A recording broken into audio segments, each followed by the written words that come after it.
After a 3-game road trip earlier this week, the DubSea Fish Sticks are back in West Seattle for Seattle Soccer Night here at Mel Olson Stadium in the 6th meeting of the season against the Redmond Dudes. Kyle Sweeney and Angus Trangmo back with you here at the Friar after yesterday's game was canceled due to weather. And Angus, the Sticks finished their road trip with a 1-2 record against the Merchants and then 2 WCL opponents in the Lefties and the Bellingham Bells. Yeah, the Merchants loss was tough. Really good game from both sides, and the Fish Sticks battled back from down 4 runs in the 8th inning to tie it up at 5, but got walked off up at Funko Field in Everett, ended up losing 6-5. And then probably their most complete performance as a unit we've seen all year up in Port Angeles. They controlled the Port Angeles Lefties the whole way, ended up winning 5-1. 4 pitchers, Cole Nutfer, Nathan Burke, Ryder Peterson, Finn Still, combined for probably the best pitching performance we've seen all season from this team. And then they headed up to Bellingham, and that was a tough task from the start, and the Bells kind of flexed their muscles all night, ended up winning 10-4. That's one of the best teams in the West Coast League, and they showed why. So 17-11 are the DubSea Fish Sticks now. They are 7-7 in PIL play, looking to get above 500 in that area here tonight. But 2 new Fish Sticks have really come into their own in this lineup and have balled out so far. We talked about future Zag Will Cooley already this season, but former Washington Husky Ian Draper had himself a heck of a week this week. Yeah, specifically that game in Port Angeles. He went 2 for 2 with a 2-run homer and a single, reached base all 5 times. He went up to the plate, got stick of the game honors, and not his best day in Bellingham, but still an average of 600 and OBP of 800 in 10 plate appearances to start the summer, and his OPS 2.2. Obviously, very small sample size. He's only played 2 games, but this is a great pickup for this team. And speaking of great pickups, Will Cooley helps a really depleted outfield for the Fish Sticks with his addition. The first we saw of him was down in Oregon when the Fish Sticks played the Marionberries, but he's hitting 300 on the summer so far, an OBP of 462. He's finding ways on base. Most times he's gotten up to the plate, and he finds himself in the starting lineup today, and this is a really good stimulus for an outfield that has kind of gotten beaten down all summer. So it's been 5 days since we've been here at the Friar. We are glad to be back at home after a long break. The Six are 4-1 against the Dudes this summer, looking to improve on that number. First pitch right around the corner here on Seattle Soccer Night. Wendy's went back to the kitchen to give our famous spicy chicken sandwich a total upgrade. More crunch, more flavor, with heat that just hits. Is this our best spicy chicken ever? Looks like a yes to me. Spicy chicken just got better at Wendy's. They always say, think happy thoughts. It's easy when you're a Wendy's Cookie Dough Frosty Fusion. I'm an instant dopamine hit. Get it? Dopamine? Like cookie dough. I said like cookie dough. Happiness is a Cookie Dough Frosty Fusion at Wendy's. For over 15 years, As You Wish Electric has offered the comprehensive electrical solutions Seattle families trust.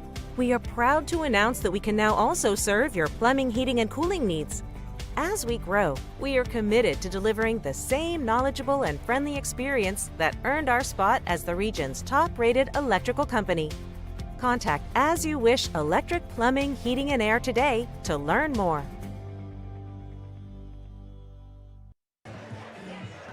And welcome back to another beautiful night here at the Friar. Kyle Sweeney and Angus Trangmo back with you. It's been a long week on the road, but we are finally back at home against the common opponent in the Redmond Dudes. Again, the 6th time that these 2 teams will meet this season as we take a look at our first fish that was thrown out today by the Upper Lefters on Instagram, Jim Dever and Kim Holcomb. It was Jim Dever who ended up throwing out the first pitch, but on Instagram at the Upper Lefters, they have 52,000 followers.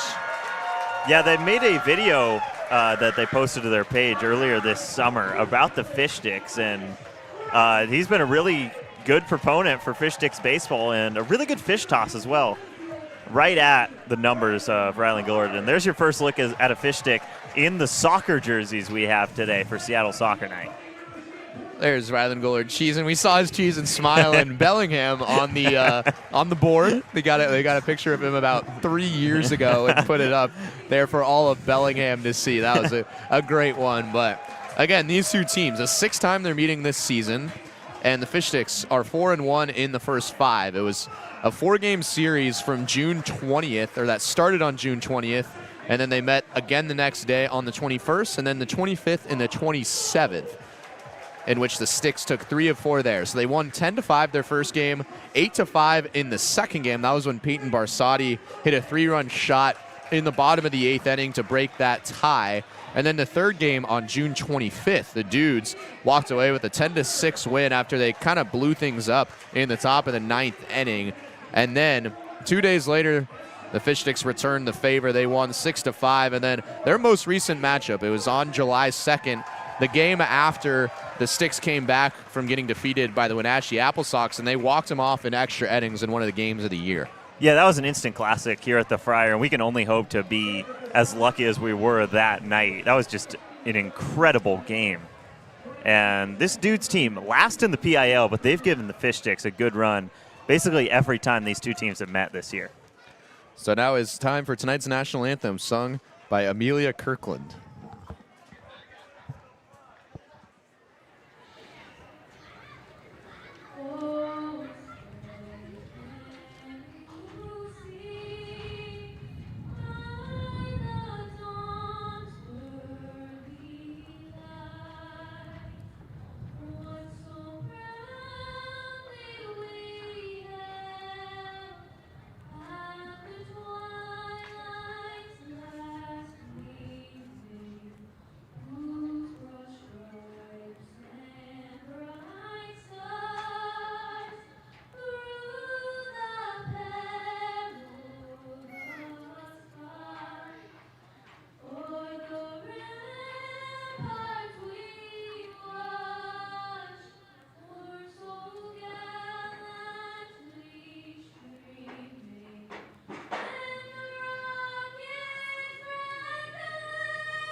Once again, Amelia Kirkland with the national anthem. As we take a look at our starting lineup for the Redmond Dudes. Again, a lot of these names are familiar, but a couple new names in the lineup. Adam Al-Harbi at the top. We've seen him all 6 games now. He's playing short. That's not usually a position he plays. We'll get back to that in a bit. And then one of the new names, Asa Reese, in center field and hitting second. He's got a lot of power coming over from Pacific Lutheran University.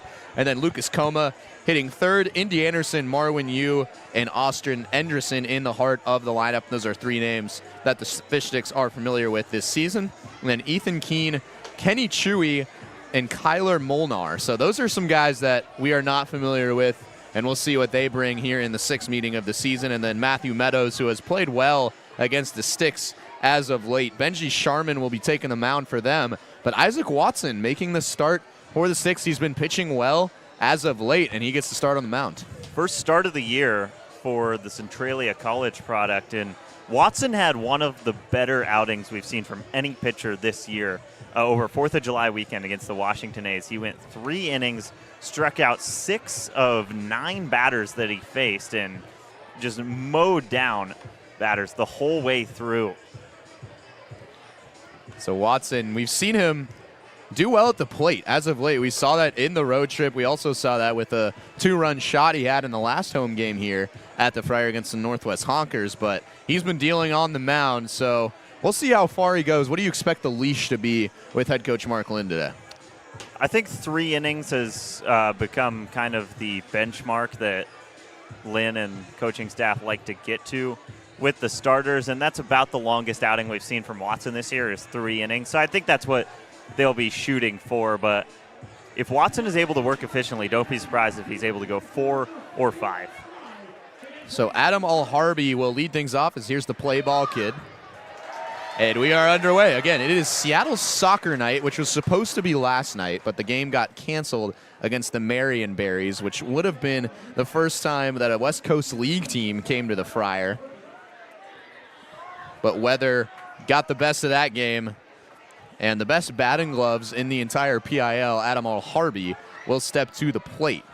Alharby does have a home run against the Fish Sticks at the Friar this season, as Isaac Watson starts him off with a strike, and we are underway. Yeah, these two teams know each other very, very well, so you're going to see a lot of familiar faces in this Dudes lineup. But no Julian Unai. He is now playing in the West Coast League with the Bend Elks down in Oregon, and that is not surprising to either of us. He killed the Fish Sticks in the 2 meetings that he faced off with the Sticks against, and he's made the step up. So Watson quickly ahead 0-2 on Adam Alharby. Delivers off speed, just misses the corner. It is now a 1-2 count. Alharby, in that game where he homered, he was 2 for 4 with an RBI and a walk. And that game was back on June 25th when the Dudes plated 4 runs in the top of the 9th inning to secure the victory. Another off speed, almost drops in late. That is a true 12-6 curveball we see from Isaac Watson. It's kind of a lost breed nowadays in the pitching world. Yeah, and especially in this Fish Sticks rotation, you don't see a lot of just straight drop curveballs. You're going to see more sliders, sweepers. Alharby has battled back now, and it is a full count. There's Crispy and Ryder Peterson getting a couple kicks in. Excited. You can't do that, Crispy. Excited for the World Cup final on Sunday. That one's in the zone. Hit well to left field. Cade Galen's taking a look. Both him and Gollard are going to the track, and Galen will be the one to make the snag for out number 1.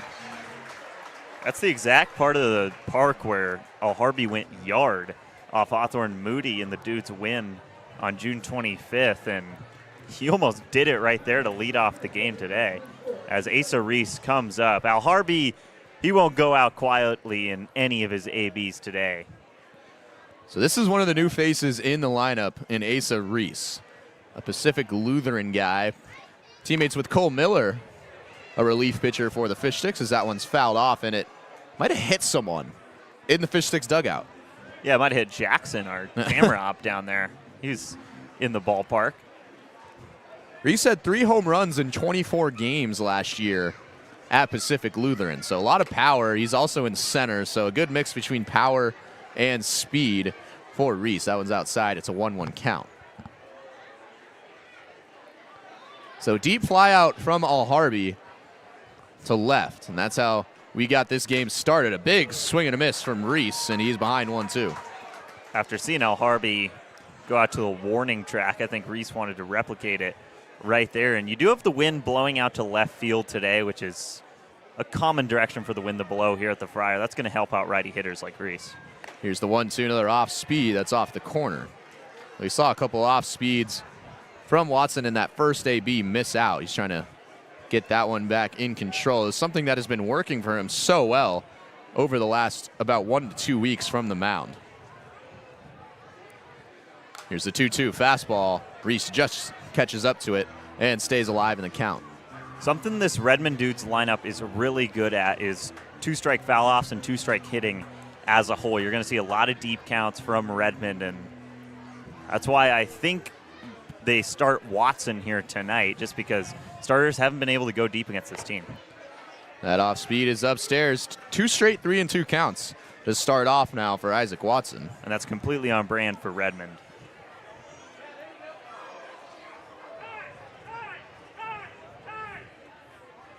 The umpire down the first base line was yelling time, and that's because there was a baseball in foul territory. Yeah, it was caught up on the net, and then some kids on the railing got a little too curious, tried to reach through the net to grab it, which obviously wasn't going to work, and it just bounced right into the opposite batter's box from Asa Reese. Payoff pitch incoming from Isaac Watson for the second straight at-bat to start his outing. Here's the 3-2. Reese staying alive on that fastball. Watson hasn't really done too much wrong in his first 2 batters, but pitch count already up to 13 against Al Harvey and now Reese. And it's only going to go up against Redmond because it's the entire lineup that does this. Another payoff and another foul ball. So Reese giving Watson all he can handle right now. Watson just delivering strikes. And for a team that earlier this week gave up 11 and 10 base runners, or free base runners in 2 straight games in those losses against the Honkers and the Merchants, this is a good sign. And finally, Watson retires Reese, swinging through strike 3. That's out number 2. That's so huge that Watson comes out on top in that 9-pitch battle against Asa Reese, because now you've got 2 quick outs against 2 of the better hitters in this Dudes lineup, and that's just a chase. That probably would have been ball 4 if Reese left it be, but set up well by Watson, and he gets the wave and a miss. That'll bring up Lucas Coma, who's been hitting well against this team over the past couple of meetings. That one's just high for ball 1. Watson had thrown an inning and 2/3 against this team coming into today, and it hasn't been his best innings all season. He gave up 4 hits and 3 earned runs. That one catches a piece of the zone. Man, Coma might have the same thought I did. He didn't like that call. That's such a far cry from what we see in the West Coast League with those zones shrinking. The zone is going to get a lot bigger in this PIL with this PIL crew. Here's the 1-1 from Watson. Again, finds the zone, and he's ahead 1-2. Como is 2 for 4 back on July 2nd, the last meeting between these 2 teams. He also scored 2 runs.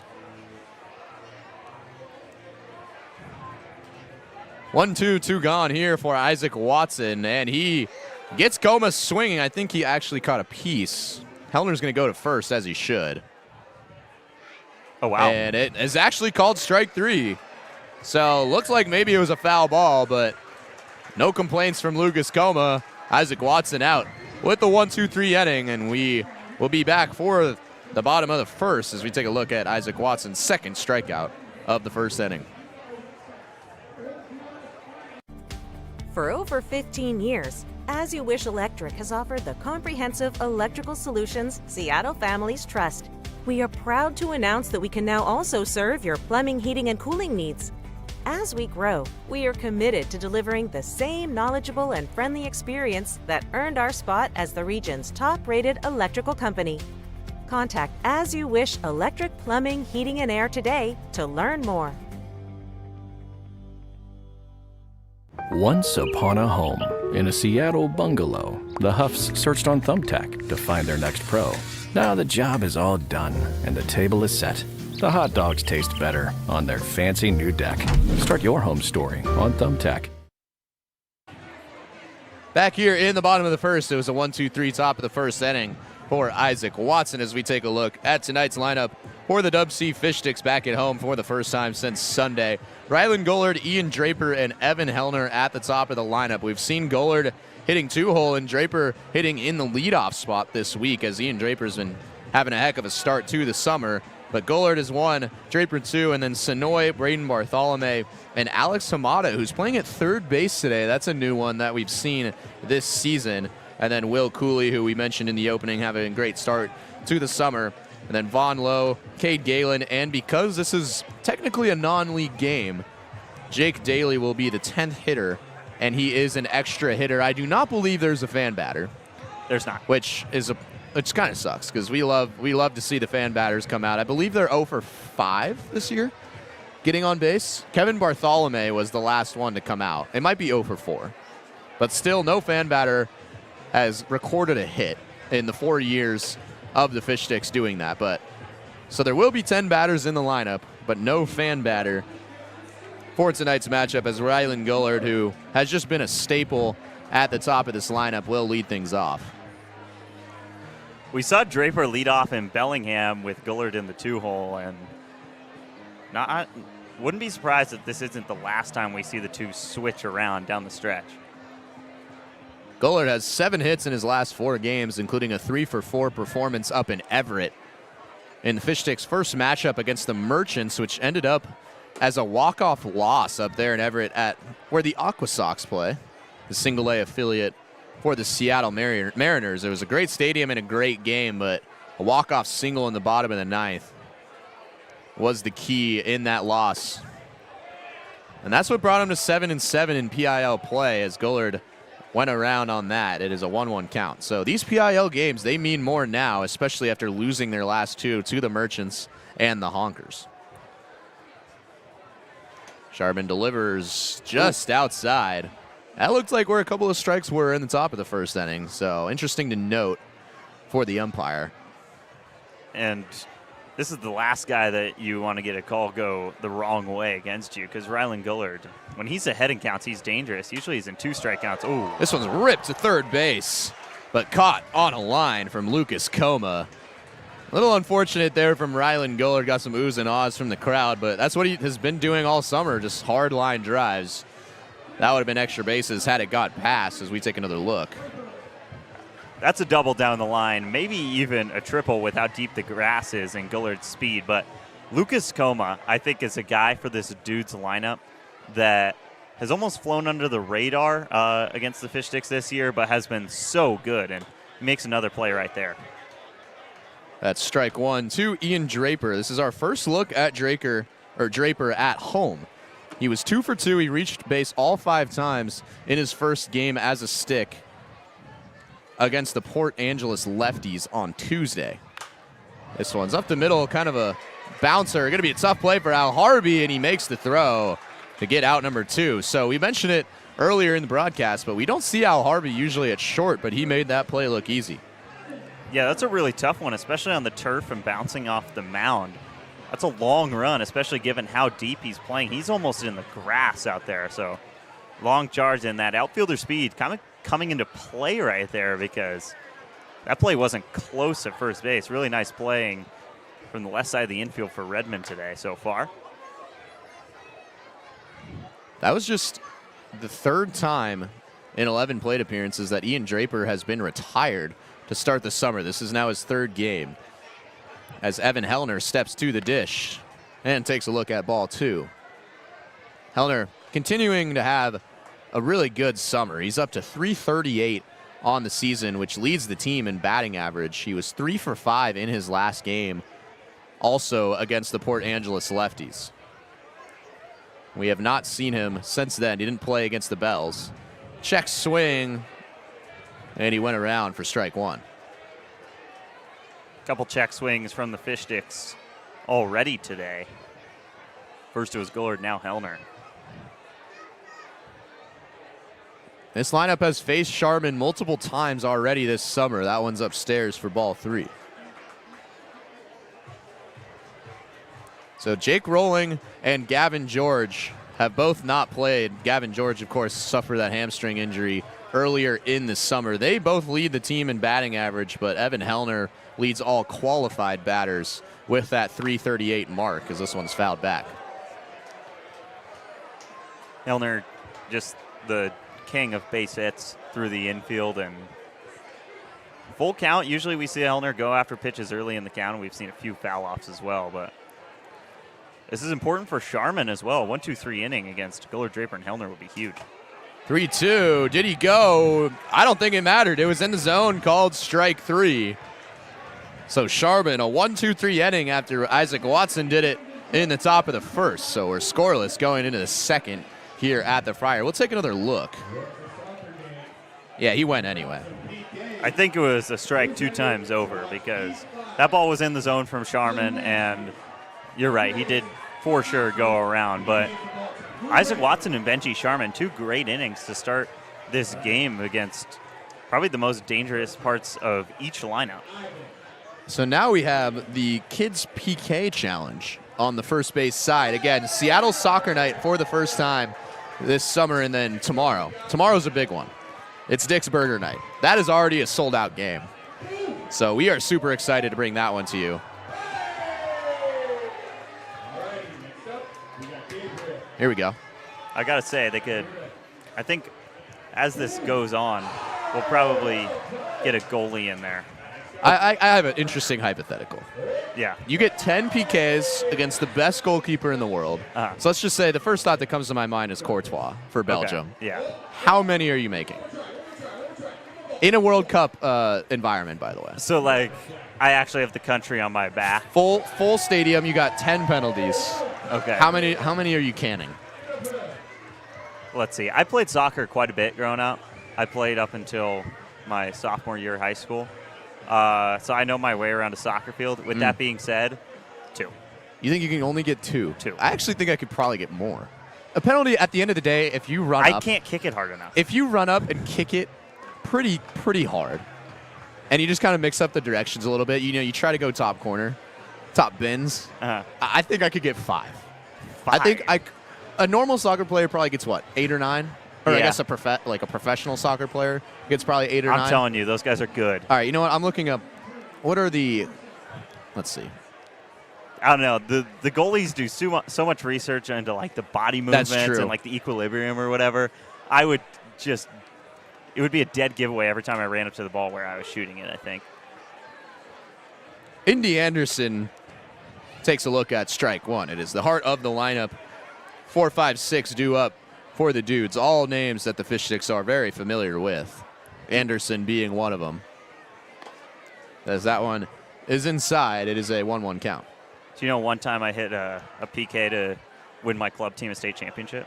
I did not know that. Yeah. That's pretty elite. Mm-hmm. Wow. Yeah, I was a defender, too, and my coach just came up to me and was just like, you want to kick 5th? And I was like, sure. Huh. And, yeah, I gamed it. That was pretty cool.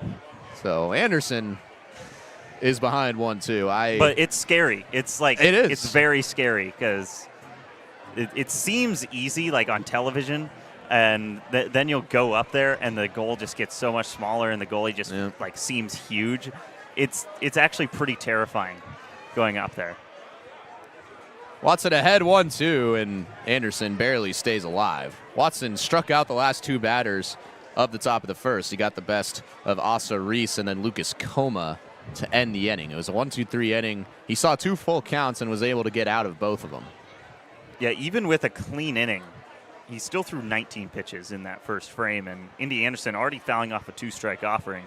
This is just what the Redmond Dudes do, but Anderson had no chance right there. Called strike 3. Hellner knew it before the umpire did. And 3 straight Ks now for Isaac Watson. He's off to a hot start. This is what you're looking for out of a starter, especially someone that's not a primary starter like Isaac Watson. This is ideal. And with Marwin Yu, who has killed the Fish Sticks before coming up, is looking to do more of the same. This one, first pitch swinging out to center field. It's going to be a long run for Gullard. He lays out, and he makes the grab. Man, we saw that a lot on the road trip, but Rylan Gullard, such a stick out there in center, and he makes a great play for out number 2. Yeah, it's just simple for him. I mean, not full extension. I think we've seen better from Gullard this summer, but it shouldn't be as easy as Rylan Gullard just made it look. That was just gliding to his left and coming forward. That's a tough read as well with the wind blowing back into center field. You don't want to overrun that, and he just times it beautifully. 5 up, 5 down now for Isaac Watson as Austin Endresen takes a look at ball 1.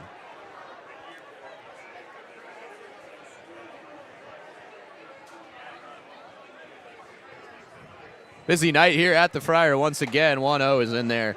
4 strike 1 now to Endresen. Great stuff from Watson so far. And that one pitch out of Marwin Yu was huge for Watson because the Dudes were really making him work for his outs. And to get one as efficient as that is a nice bounce into the right direction because he's already pushing 30 pitches on the evening. 2-1 count now to Endresen. Looking to have a little bit of a bounce back here against the Sticks. He was 0 for 3 with a couple of walks, but did strike out 3 times back on July 2nd. Way out in front at that off speed, and Watson evens up the count at 2 apiece. Yeah, that breaking stuff is working to righties today. We saw a chase from Reese for strike 3 right there, and the Dudes usually can foul that stuff off, just haven't been able to do it against Watson today. 2-2 count with 2 gone, and Endresen barely stays alive. Watson's already got 3 strikeouts in his first 5 outs of work, looking for his 4th here in the top of the 2nd. The thing that makes Watson such a good arm in this pen is the strikeout to walk ratio for him. We don't see him walk or hit a lot of batters, which is something a lot of guys struggle for on the Fish Sticks this year. Another 2-2 incoming. Watson delivers out to right field. Sonoy is coming in, and he'll make the grab in a load of sunshine out there in right field. But it is now 6 up, 6 down for Isaac Watson. To the bottom of the second we go. The Sticks trying to plate their first run.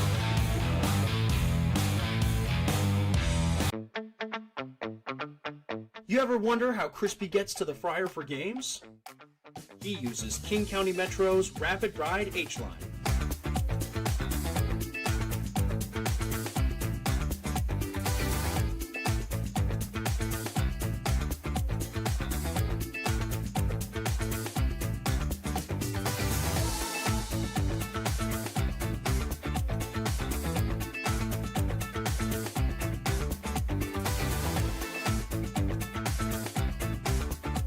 King County Metro, the official commute of your DubSea Fish Sticks.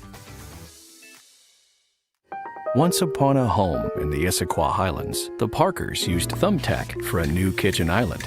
Now the pizza is cooking and the kids are excited. Thank goodness for Thumbtack and all it provided. Start your home story on Thumbtack.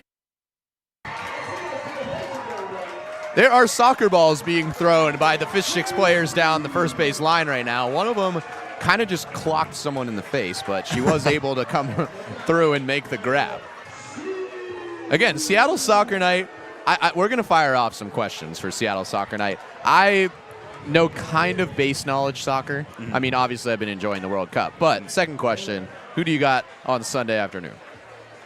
I'm taking Spain. That defense has been nothing short of special. And they've got enough talent on that attacking line that as long as their defense plays, on par, that's all they really need is on par with how they've been playing recently. They'll be able to hold Argentina to like 1 at most. And I feel like, Yamal and the rest of the attacking line is going to do the rest of the work. I think Argentina's got it. Okay. I think they Just do. Messi aura? Yeah. That's pretty much my only reasoning. Riley Sonoy takes a look at strike one. It's Sonoy, Bartholome, and Alex Hamada, the heart of the order, due up. It was a 1-2-3 bottom of the first inning for Benji Sharman in his first inning of work. That one finds the corner, and Sonoy is quickly behind 0-2. It's a really nice pitch from Sharman. And after both guys, Watson and Sharman, go 1-2-3 in the first inning, and Watson continues his success, it's kind of just call and response right now for Benji Sharman. Sonoy trying to find his way back at the plate. He was injured in Wenatchee, as that one's low for ball one. He was 2 for 3 in that game. He was kind of rounding first base and felt a tug at the groin. He missed a couple of games, and since then he's just 1 for 12 from the dish. So looking to get back to his former self. He was hitting about 330 at the time of injury. And swings through strike 3. Sonoy, you can kind of see him. He can't figure it out right now. Yeah, that's kind of a chase right there from Sonoy. And that high fastball, we've seen quite a few Fish Sticks chase that from Benji Sharman. And with Braden Bartholome up, he likes to go after the first pitch. Sharman's probably just going to go right back to it right here. And you can see the frustration from Riley Sonoy. Again, he was playing his best baseball at that point of injury. As Bartholome takes a look at ball one. There's that high fastball. He just missed it a little too high. But Bartholome, a big swing in his season, came against Benji Sharman in that game on June 27th. Sharman was the second pitcher to come to that game. Was pitching with a 5-4 Redmond lead. Bartholome went yard over to left field on Sharman, and he's got another hit on him right here. But that tied the game. In that Saturday game, Fish Sticks ended up walking that off. So Bartholome winning the matchup with Sharman right now, and that's the first base runner for either side. Nice piece of hitting for Braden Bartholome up the middle. He kind of struggled a little bit in that 3-game road trip earlier this week, so it's nice to see him get back on track, and he's at first with 1 gone. He went 2 for 4 in Bellingham, which was a nice bounce back for him after, like you said, 2 of not his best games against Everett and Port Angeles, and picks up right where he left off on Wednesday with that swing. And when Bartholome gets going in a game, he gets going. He's had some huge stat lines this summer. So that'll bring up Alex Hamada, hitting .218 this year. Is a great glove over at second, but today he's at third base where we've only seen him once or twice this summer, and he's swinging through strike two. So it's interesting. They got Von Lowe at second and Hamada at third, and Lowe's more than capable at third base, and Hamada's primary position is second base. So kind of an interesting flip turn there in the field. Here's the 0-2 from Sharman. This one's popped up down the right field line, hustling in, and making the grab at the fence is Austin Enderson for out number 2. Man, we have not seen that this summer, but he kind of collides into that fence and is still able to make the grab. I thought the ball popped out of his glove and into the fishing dock. That might have been a part of the fence. Hold on. Oh, yeah, you can see part of the fence popped up. I thought that was the ball, but that is a really nice play from Austin Enderson. We already saw a guy in the thumbtack, a relay race, blow through that fence, and Enderson came close right there. Hit and run was on, but this one's out to center field, and Will Cooley, first pitch, will pop up to Asa Reese out in center. So another quick inning of work for Benji Sharman. Right now, Sharman and Watson are dealing. Yeah, they faced 13 batters collectively. Only one of them has reached base, and it was Braden Bartholomew just now in the bottom of the second. And I said 3 innings was my prediction for how long Isaac Watson would be out there. I don't see any reason to take him out after this inning right here unless he gets really tagged by this Dudes lineup, but he's perfect so far. So head, shoulders, ball now is going on down the first base line. And I wanted to explain my Argentina pick for tomorrow. I think it's going to be 3-2 because some dude on Twitter guessed back in 2021 that Argentina would beat Spain 3-2. And I totally see that. I think it's going to be 3-2. I think Spain goes up 2-1. Oh, man. That is quite the battle. And there's a 3-way tussle for one of the balls. I think in the 70th minute, from the 70th to 80th minute, Argentina scores another, and then Messi scores beyond the 85th minute to seal the World Cup. Okay. That is my prediction. As cool as that would be that guy just called his shot 5 years ago and drilled it, if Spain gives up 3 goals that's true in a game, I talked about this with my buddies from Arizona State, but if Spain gives up 3 goals in the World Cup final after giving up 1 goal in the entire tournament in their first 7 games, I don't know what I'll do. I would do quite a bit because that defense has been unreal. There's no way they give up 3 goals to anyone. You would think. You would think. Here we go. Here's the last 2. Uh-oh. It just means more. Yep. It just means more. I think he was in the 3-way tie as well. He was. So fought his way back. You know what? As long as they don't bring the fish stick eating contest back, we are okay. No, they can bring that back all they want. It's just a matter of contestants. Okay, here's one. What is the food that you think you could eat the fastest, faster than anyone here at the stadium? Watermelon in the cubes. Okay. Yeah. Interesting. Yeah. I think I have too sensitive of teeth to eat that too fast. No, I mean, that could be good. I think Gavin George has his answer. Yeah. So Isaac Watson back out for his 3rd inning of work. He has faced the minimum through 2 innings so far, 6 up, 6 down, as Ethan King takes a look at strike 1. Yeah, and Watson picking up right where he left off in the 2nd inning, just fastball right in the zone, not really deviating from what's worked for him today and what's worked for him all summer. 1-1 count now to Keen. So 3 strikeouts and 3 flyouts have been the work for Watson. He's faced multiple 3-2 counts and gotten out of both. So it'll be Keen, Kenny Chewy, and Kyler Molnar, who we have not seen the last 2. But this is a familiar face as Keen pops it up and straight back out of play. A fastball, I mean, obviously the off-speed stuff has gotten quite a few chases for Watson, but I don't think we've seen the fastball in play outside of 1 or 2 swings from Redmond today. Watson struck out 3 already, looking for another here. He delivers the 1-2 fastball, off speed is outside. The count will fill up at 2 apiece, or even out, I'm losing my words. I'm thinking about Messi. You know what? I'm thinking about that Messi 85th minute and beyond goal, which is going to happen. We will come back to this at a later time. Yeah, we'll come back to it when you're wrong. Here's the 2-2, fouled off, and Hellner's got it for strike 3, the 4th strikeout of the game for Isaac Watson. He's got it working today. This looks exactly the same to that outing he had against the Washington A's earlier this summer, where he was just nailed the whole way through. This time he's doing it against a PIL opponent, albeit a non-league contest, but a PIL opponent nonetheless, and just mowing down guys left and right now. So here is Kenny Chewy, the first time we've seen him in now the 6th meeting between these two squads as he takes a look at ball 1. Chewy playing at second base today. That one's fired high. It's a 2-0 count.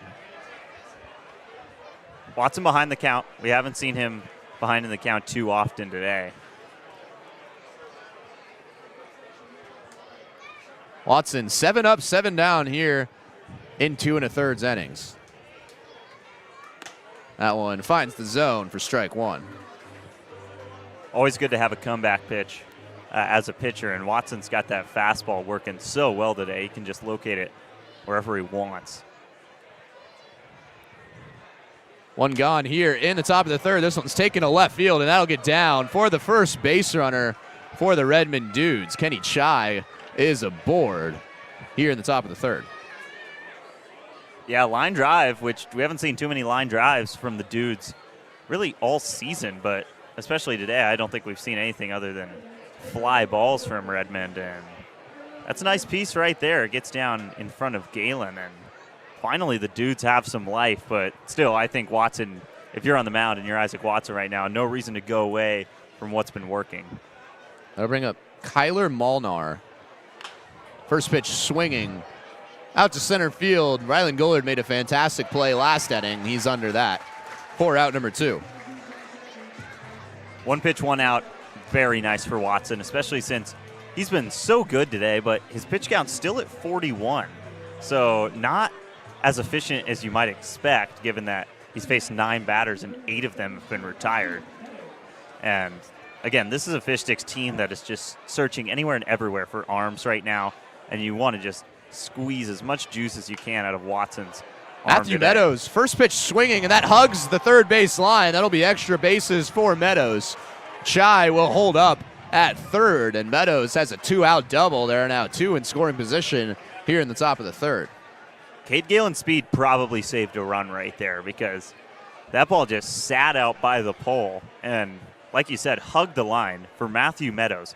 Meadows is a guy that has given the Fish Sticks issues. In the game on the 27th, he had a 3-hit game and then a line drive in the 10th that really should have gotten down and ended up turning into a line-out double play. He's created problems all summer for the Sticks when he's in the lineup, and now Adamar Harvey, the leadoff hitter, comes up with 2 runners in scoring position. So Garrett DeGallier, the assistant coach, is going to come out to talk to Isaac Watson. Al Harvey flew out to left field. It was a deep fly out to Cade Galen. He had his heels on the warning track for the first out of the game. That was just the second hit, both of which have come in this inning, led up by Watson, who's got 4 strikeouts on the night. And as you said, you expected him to go about 3 innings, and I think we would both expect that this would be the last at-bat if Watson were able to retire Al Harvey. I don't know. He was so good in those first 2 innings, and even in the 3rd, he hasn't done too much wrong. But you're right. Second time through the lineup, it'll definitely be on Mark Lynn and Garrett DeGallier's mind that maybe it's time for a shift. He's just been so good to this point. Watson delivers just inside for ball 1. Al Harvey has homered against the Fish Sticks at the Friar this season. It was in the top of the 9th inning in that June 25th victory over this squad. 1-0, taking a short, Ian Draper. First look at him at the Friar. He flies over to first, and Bartholomew's got it for out number 3. So another clean inning of work for Isaac Watson. 3 scoreless for him. He's got it going right now. There's 4 strikeouts on the board right now for Watson. Yeah, he's been nasty to this point, and we'll see if he stays up, but the Fish Sticks looking for their first run on the other side of the break. For over 15 years, As You Wish Electric has offered the comprehensive electrical solutions Seattle families trust. We are proud to announce that we can now also serve your plumbing, heating, and cooling needs. As we grow, we are committed to delivering the same knowledgeable and friendly experience that earned our spot as the region's top-rated electrical company. Contact As You Wish Electric Plumbing, Heating, and Air today to learn more. Here in the bottom of the 3rd inning at the Friar, finally back home after 5 days off. Kyle Sweetie and Angus Trangmo with you for another game here on the Fish Sticks Network. It's 8, 9, 10 due up for the Sticks. Again, a 10th batter is allowed in this matchup. Zeros across the board right now. Both teams have been shut down, and Benji Sharman has shut down the Sticks lineup so far. Yeah, Isaac Watson and Benji Sharman, 2 really good starts to the day on the mound for these squads. And the Fish Sticks have seen Sharman this year already. He went 4 innings in a game against DubSea earlier this summer. The only run he ended up giving up in those innings was a solo shot by Braden Bartholomew. So this is a very talented pitcher that Redmond has. They go with him to start this game, and we've seen a lot of deep starts from starters against the Fish Sticks in recent games. Cody Snow went north of 100 for the Blackfins. Dylan Vele went north of 100 in a complete game for the Honkers. Everett had a very long start as well. So Sharman might be tasked with throwing a lot of pitches today against the Fish Sticks. So Vaughn Lowe, Cade Galen, and Jake Daly due up here in the bottom of the 3rd inning. Lowe has been struggling as of late from the dish as he takes a look at ball 1 outside. It was kind of a weird situation for him in Bellingham. He came in for just 1 at-bat with the bases loaded and was pulled after a strikeout. This one's popped a million miles into the air. Al Harvey at short is going to call everyone off. Just kidding. Left fielder is going to call everyone off. Matt Meadows comes in last second, and that's a quick out, number 1. Yeah, it looked like Al Harvey was definitely going to be the one to make the play right there, but so much time that ball was in the air, it gave Meadows more than enough to camp under it, and he's coming forward. That's the right move from Redmond to have the left fielder Meadows cover that as opposed to the shortstop Al Harvey. So the clouds are now covering the sun a little bit. Usually the shortstop, third base, and left field in the first couple of hours of night games really struggle against the sun.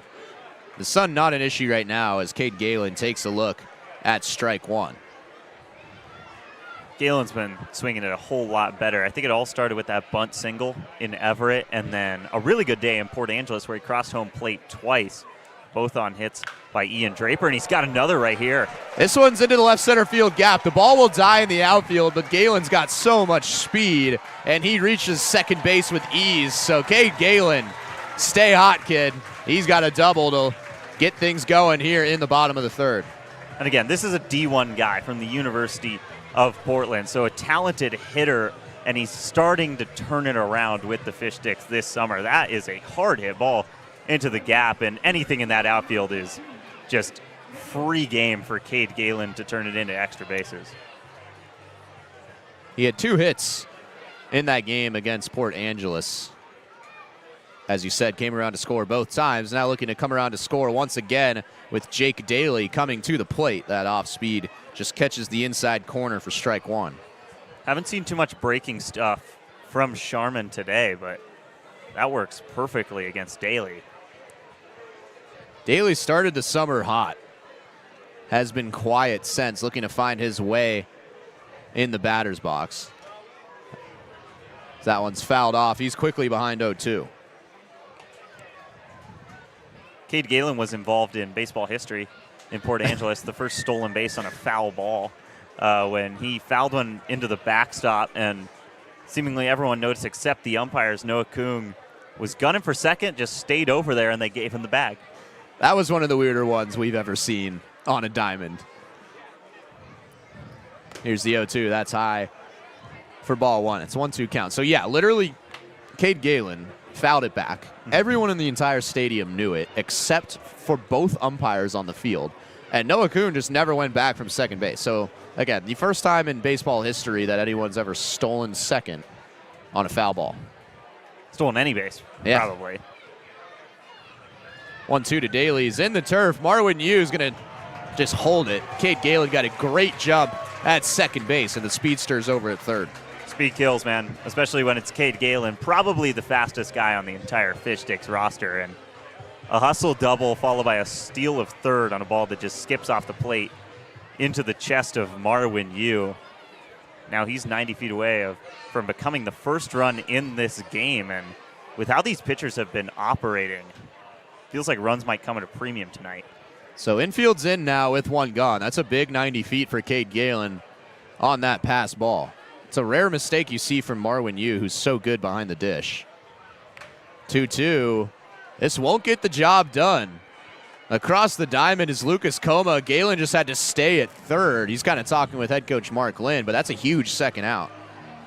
I think it's a smart stay right there, too, because Coma was playing in, because he's covering the bag, over at third. It would have been a close play with how fast Galen is, but I do think a clean exchange, which we've come to expect from defenders like Lucas Coma and Marwin Yu, would have gotten Galen at the plate. And with Rylan Gullard on deck, I think the Fish Sticks trust him a lot to bring in Galen right here. Boy, Gullard was thinking for his fourth homer on that swing. Not often you see him swing on the first pitch. We've kind of seen an approach shift for him in the second half of the season. He's behind 0-1. Galen's still at third with two gone. He's a little late on that. Boy, watch out over there in the dugout. He's behind 0-2. Oh, it's Peace, dude's just late to the party, and that's the extended velocity from Sharman that makes him so good and makes him scoreless in 2 2/3. But the Sticks, I mean, with Sharman settled in right now, it is integral that they bring home Cade Galen right here. Here's the 0-2 to Gullard. That's upstairs for ball one. Gullard hit a line drive to third right at Lucas Coma, who didn't have to move at all to make the grab. And he had a great week on the road, including a 3-for-4 performance up in Everett against the Merchants. Here's the 1-2. That's high, and the count will even out. Gullard hitting .330 on the year coming into this game, but only .286 against the Dudes, still an .851 OPS. I mean, those are still pretty good numbers at the plate, but for Rylan Gullard, that's not really meeting the standards that he's set with the Fish Sticks this summer. Does have a homer against these guys. 34 hits on the season, 12 more than anyone else on the team. This one's sent out of play. Ooh, did you hear that? Everyone liked that. That had some pretty solid carry on it. Isaac into Watson, foul territory. You can take a look at the camera if you want. No, he doesn't. He's doing anything He's a bit but shy. looking into the camera, I think. Put the camera back on him. Tell him to look. No. He's a great guy when you get to know he him. is. Great guy. Here's the 2-2. That's kept in front by you. Galen will stay at third, and Gullard's battled back in the count. It is now full. There he is. What's up, Isaac? Yeah, we did Okay. the drive from Port Angeles and back with Isaac, and We then did. I went up to Bellingham and back with Isaac. Super cool dude. Great guy. Here's the payoff with two gone from Sharman. Gullard up the middle, but right back at Sharman, who's just going to run over and flip it to first base for out number 3. So Cade Galen is stranded at third with one gone, and now 3 scoreless innings for Benji Sharman. Still scoreless here at the Friar going to the 4th. And both guys get out of jams in the 3rd inning with both guys' pitch counts starting to rise. And Isaac Watson will come out for the 4th inning. I think this is a good move from the Fish Sticks, given that, one, he's been pitching really well today, and there's no reason to take him out because he's given up a bunch of base runners or a bunch of runs. And secondly, you've got 3 games in 3 days, including one in Tacoma against the league-leading Seattle Studs on Sunday. You want as many good arms as you possibly can for that game on Sunday, because that's almost a must-win in the PIL race, and you don't want to have to burn a bunch of arms in non-league games against the Dudes and then a game against the Honkers tomorrow. Well, might as well just put on a quintuple XL to these kids who are doing the Pro Time Sports uniform race right now. That might be the biggest hat I've ever seen. I think that's the point. And the pants are at the ankles. Oh, and he's hyping up the crowd. That is a lot of confidence to be hyping up the entire crowd with your pants just falling by the second. It takes a lot of self-confidence. I don't think I'd have it in me. Actually, no, that's a story for another day. Okay. There's an interesting story in there somewhere that, you know what, well, maybe I'll tell. Maybe I'll tell on the camera. But Isaac Watson is back out for a fourth inning, so goes against what I thought. You thought he should have come out. This is why I'm not the coach, but you might as well try.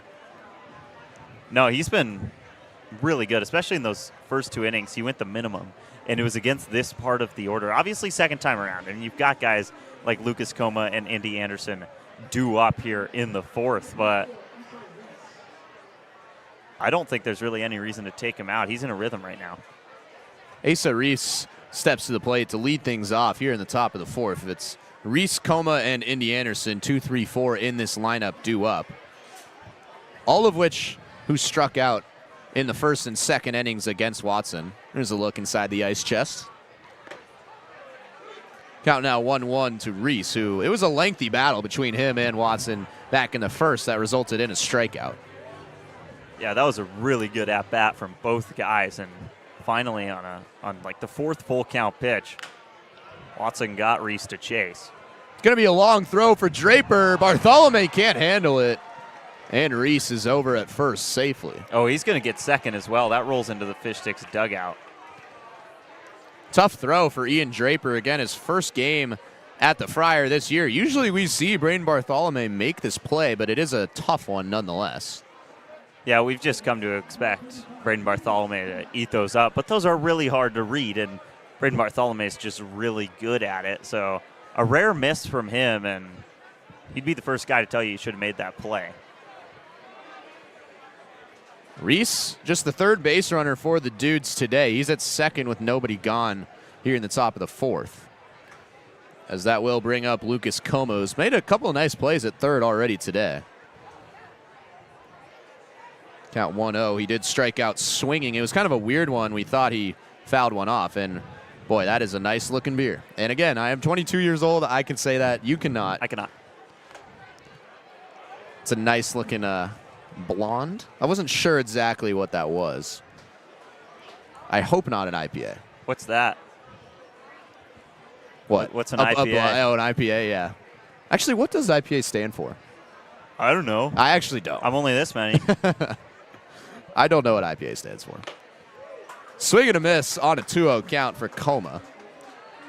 I have to look this up now.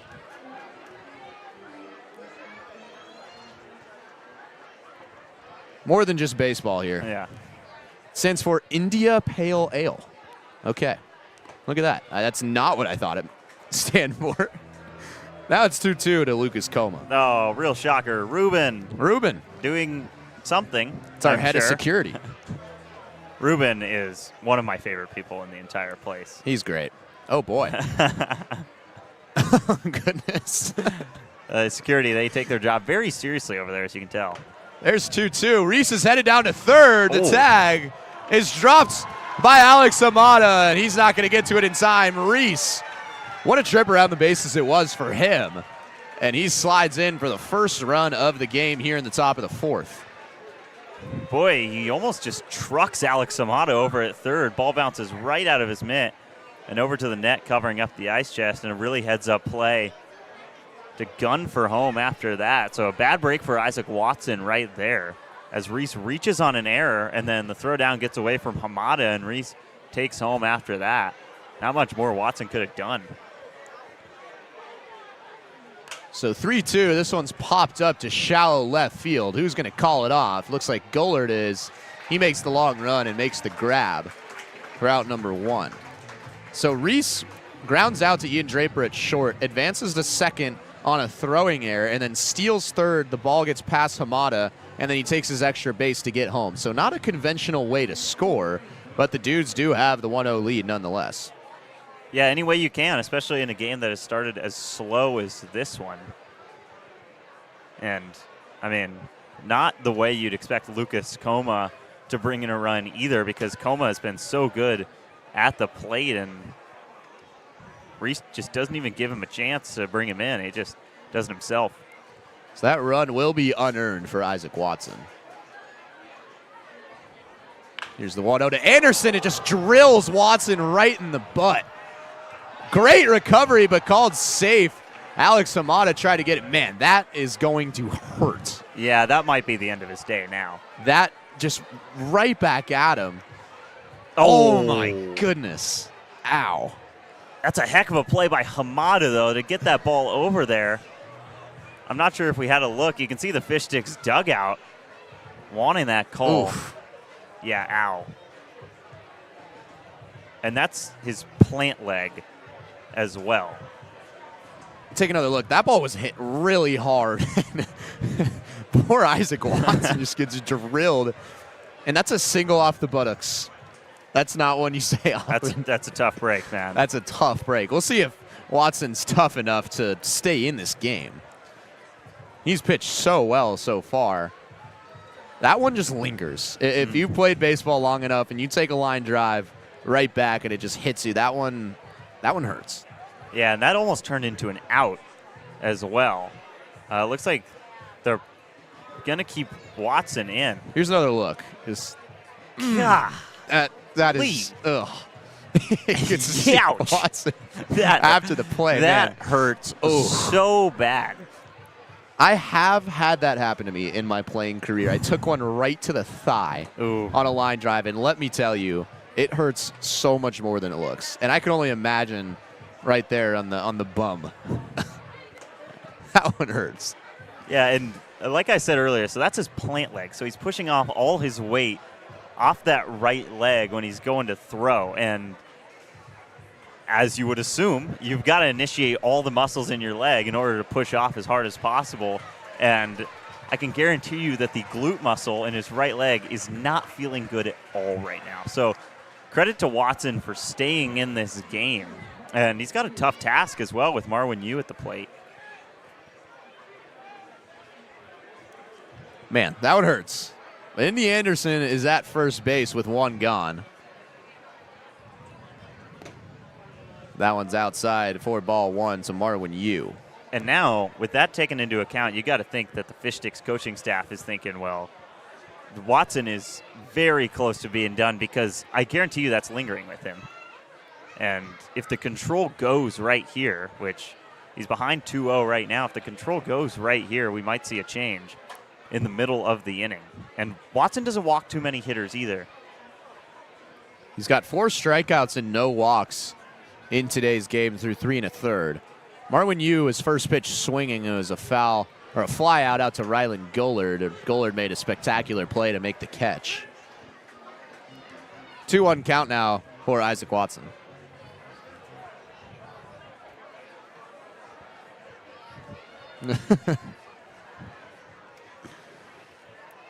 Here's the 2-1. That one's also low for ball 3. Again, Watson, not a big walk guy. He just took probably a 95-plus mile-an-hour line drive right to the right side of his butt.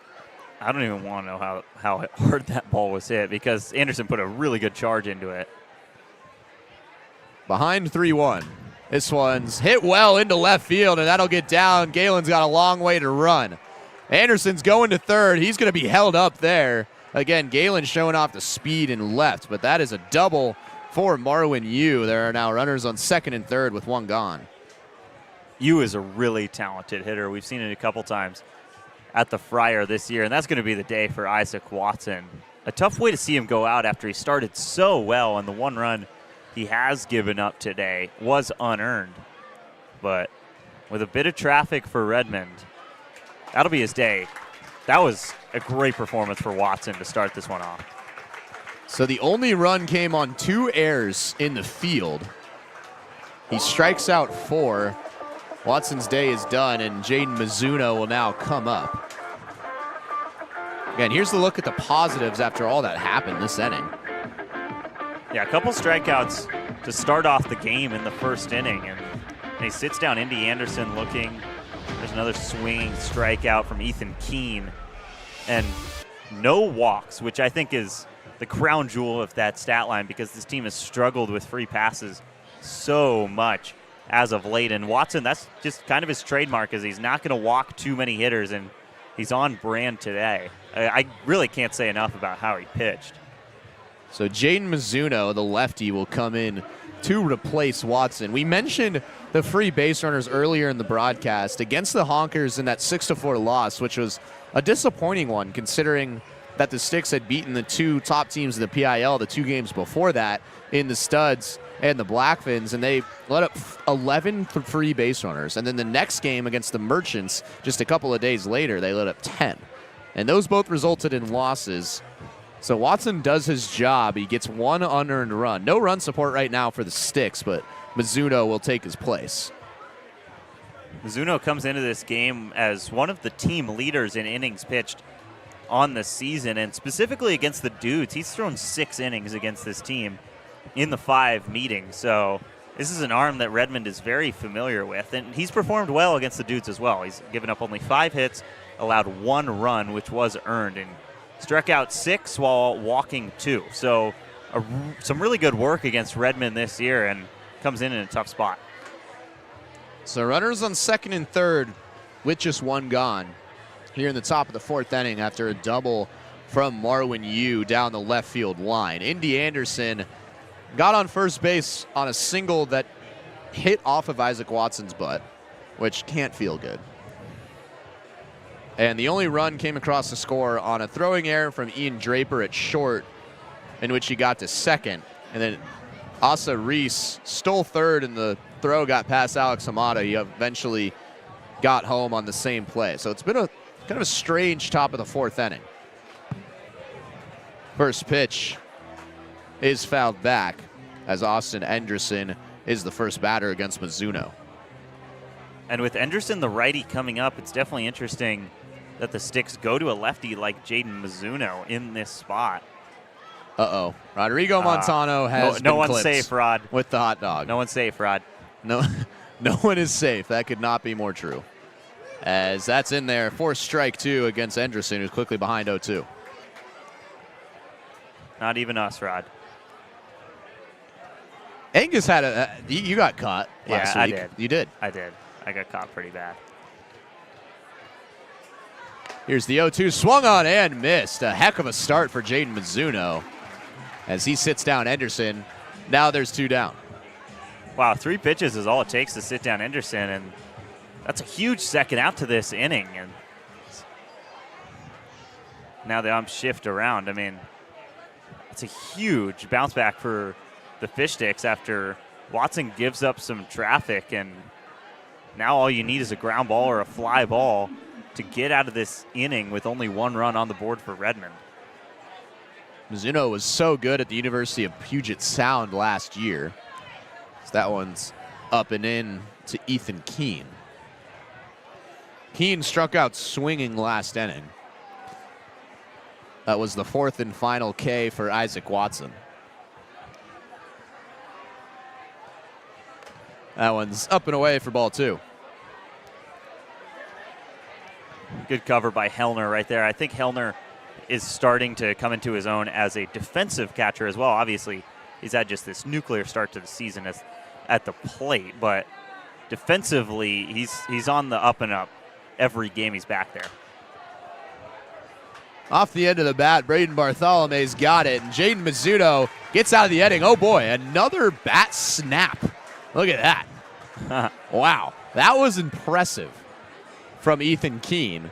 But 1 run does come across in the top of the 4th for the Redmond Dudes. The Sticks will try to respond in the bottom half of the inning. Let's take another look at this. This was a clean bat snap, by the way. Probably the cleanest I've ever seen. Bam, a 1 try. All it takes is 1. Back for the bottom of the 4th in just a moment.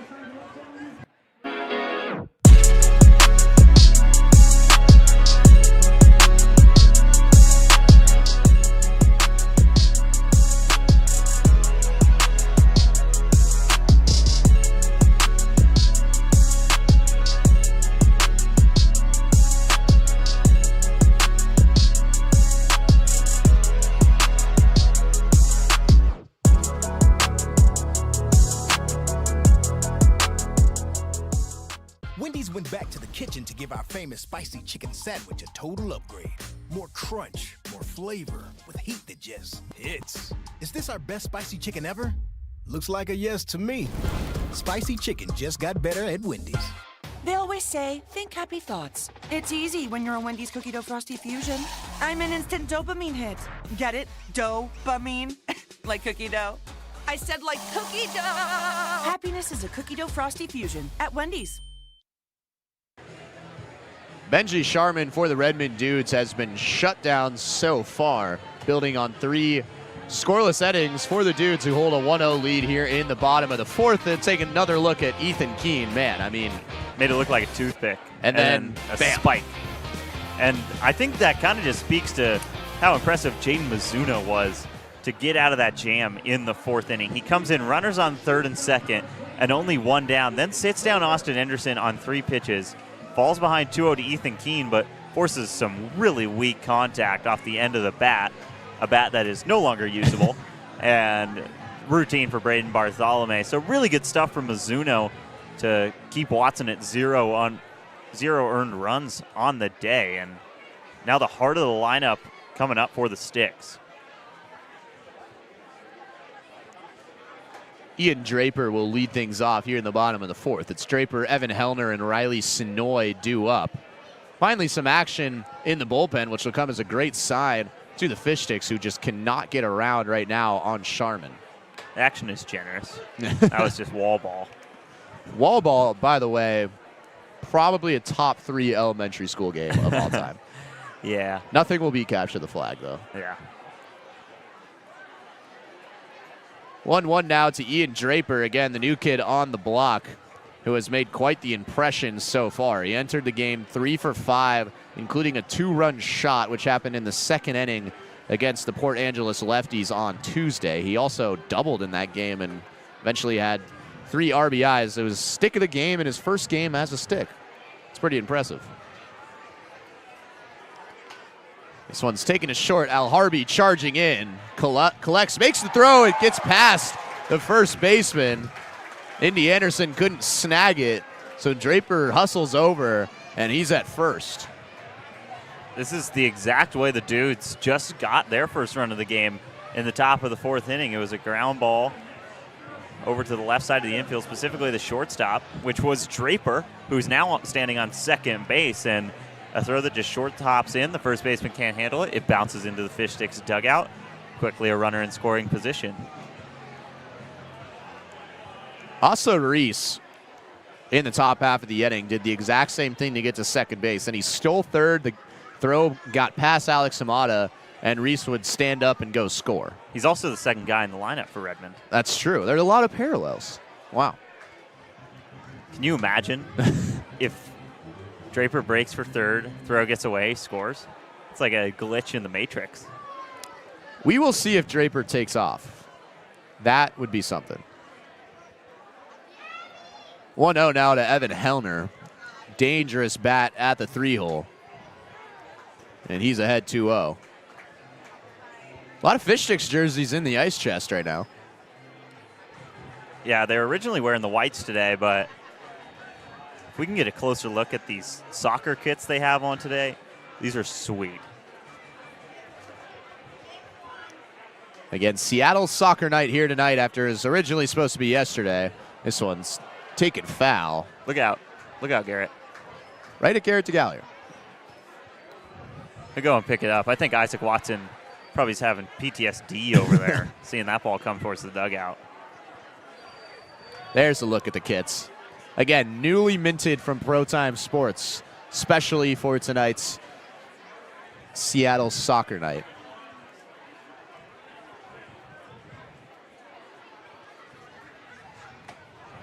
Check swing. Did he go? He did. The count evens up at 2 apiece. He definitely did go, and this is a big bounce back for Sherman after an error to start the inning. He gets 2 swings from Hellner. One goes foul and one's a check swing where he does cross the plane by quite a bit. Draper at second after the error from the shortstop Al Harvey. He represents the tying run here in the bottom of the 4th. Sharman delivers. That one's inside. The count will now fill up. Second deeper count that we've seen Evan Hellner in today. There we are. That's our spot right there. It's like, where's Waldo? It is. Angus is not 7-2. What? He is sitting. What? He's sitting on the railing. So now we're lying. 3-2. Hellner Good holds hold. up. And now runners will be on first and second with nobody gone. The Sticks finally threatening against Sharman. Great hold. That starts right at the zone and then breaks down towards the back foot of the lefty Hellner. And he definitely thought about going. He came pretty close to breaking the plane right there, but gets a free bag. Now Riley Sonoy. This is a big spot for him to break through after coming back from the injury that he sustained in Wenatchee. You know what this is delaying? The Crispy Jr. race. Oh, nice. Which should just be fantastic news to me and to fish stick fans, because Crispy has been dreadful this year. He hasn't been great, no. So we'll see how that pans out. Riley Sonoy now a big opportunity to break his slump. He's won for his last 13. He struck out swinging back in the first. Again, was having a heck of a summer before he pulled his groin on July 1st against Wenatchee in a game he was 2 for 3 in. He'll square away to bunt. He pulled back in time, so 1-0 count. Yeah, and it's going to be bunt defense for the Dudes. Don't be surprised if Sonoy ends up swinging away right here, because we see a lot of base hits, specifically up the middle, from Riley Sonoy, and it's a deep hole up the middle right now, with the middle infield playing really deep and towards the middle of the gaps and the corners in. Sonoy squares away to bunt again. He pulls back. It's a 2-0 count. And ahead 2-0, I mean, maybe you just want to make Sharman do the work for you, and you can work a walk, load him up with nobody out. And that brings up Braden Bartholomew, the team leader in runs batted in. Bartholomew also had a single his first time up. Here's the 2-0. Take sign all the way. That one's in there for a strike. But Sonoy, I mean, we might see him swing away right now. He's still ahead in the count. And the corners are playing so far in, it gives him a lot of gaps in the infield. Ian Draper at second, Evan Hellner at first here in the bottom of the fourth. Sticks finally trying to get around on Benji Sharman. Sonoy, believe that was fouled off. It also hit the thigh of Marwin Yu. Maybe a little more.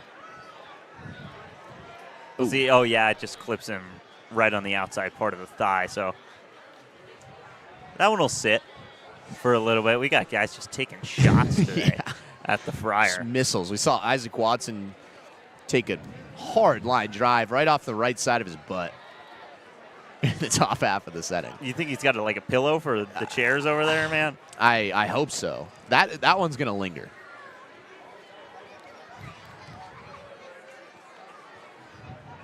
The count is 2-2 here to Riley Sonoy. Sharman takes a look back at second. Now he delivers. That one just misses in the zone, and the count will fill up. That was a dangerous take from Sonoy. Ooh, that one, I think we've seen that called for a strike tonight. And Sonoy leaves it be. It's ball 3. Again, a walk, loads him up with nobody out for Braden Bartholomew. That's the last thing Sharman wants to do right here.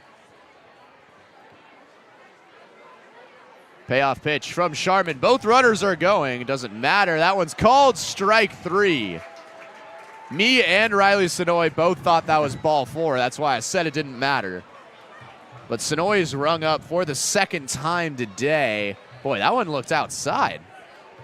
Yeah, I think, Sonoy clearly did not like the call, but I think the confusion of the call right there gave Draper and Hellner a free pass to steal third and second because no one was really thinking about that. So the runners do eventually advance in an at-bat where Sonoy was showing bunt early. So second and third with one gone for Bartholomew. Man, the zone is pretty expanded today. Let's just say that. Well, that ball 3 to Riley Sonoy, Uh-oh. I mean, if we're using those metrics, that probably should have been strike 3. That's Roshan Hi, Bratt, Roshan.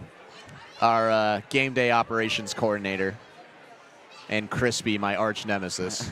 No.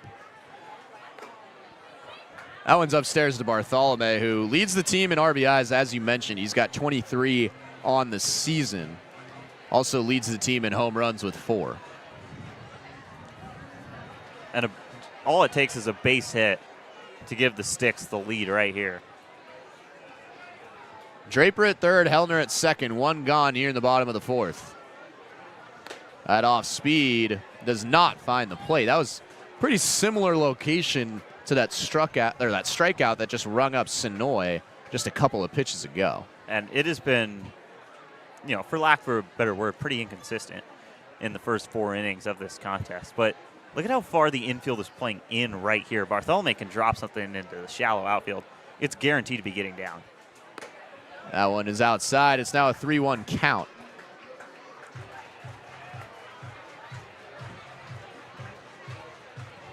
So Draper reached on an error by the shortstop Al Harvey, and Hellner forced a walk. He came back in a count that he was down 1-2 in. Riley Sonoy just struck out, but a double steal has runners at second and third. This one's into the outfield, and Reese comes in to make the sliding grab. Draper heads up base running. He tagged up from third, and it's all tied up here at the Friar. That's a really good play from Draper. The Dudes go check on third, make sure he didn't leave early, which he did not. And Reese has to slide and make that grab, and that is just the window Ian Draper needed to end up scoring. You could see Reese kind of get up. I don't think he was expecting Draper to go. A bit of a hesitation, which allows Draper to score the tying run in this game. And Hellner wasn't able to move over to third right there, but still a base hit away from bringing in the go-ahead run here in the 4th. So that'll bring up Alex Hamada, who's had multiple big hits this year, including the walk-off single against the Redmond Dudes back on July 2nd in a 6-5 victory. Shows bunt with 2 gone. That one's low for ball 1. We've seen that quite a bit from the Sticks this year, where a batter will just show bunt, maybe to throw off the rhythm of a pitcher, and it works right there. That fastball was just spiked into the turf. You had to cover it up. So both runs have come across on throwing errors by the shortstop, or they got on base on throwing errors and then eventually got to second.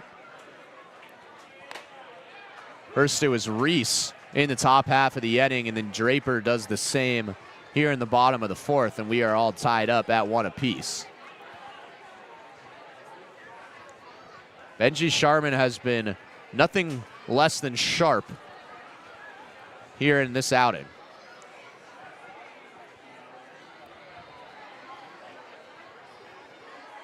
Here's the 1-1 to Hamada upstairs for ball 2. Yeah, so interesting that the second guy in the lineup, for both teams, reached on an error by the shortstop, advanced to second, and then didn't really take any hits in order to score them.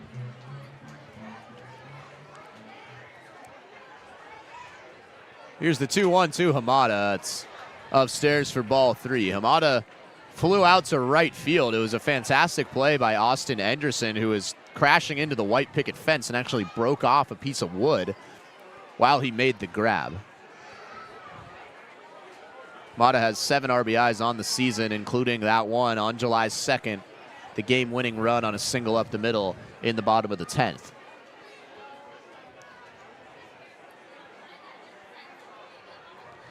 (3-1), just low for ball 4, so Hamada will take his base. And now Will Cooley with an opportunity to make an impact here with 2 gone. That pitch was close, and you could see Hamada kind of hesitate on the way to the first because he thought it might have caught a piece of the zone, but he gets a bag, and that brings up Cooley now. Hamada, I mean, maybe not the best average on the team, but he gets on base at a very high rate for this squad. So Cooley, the future Zag, takes a look at strike 1 that probably should have been ball 1. Again, entered this game hitting .300 in limited appearances for the Sticks this summer. One of the many guys that has come in late in the season. We've had a couple injuries and a couple departures.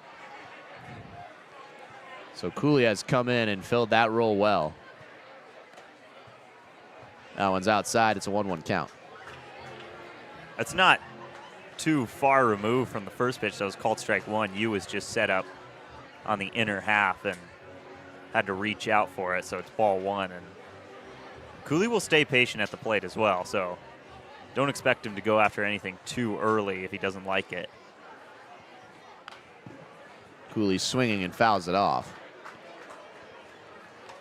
Again, there was action in the bullpen. It was another right-hander for the Dudes. Sharman out there to try to finish off the bottom of the fourth.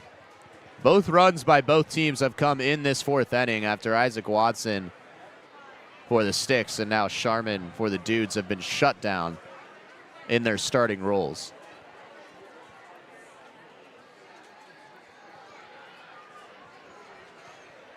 Here's the 1-2 swing and a miss for Cooley. He was fooled by that off speed from Sharman. And we are done with the fourth inning.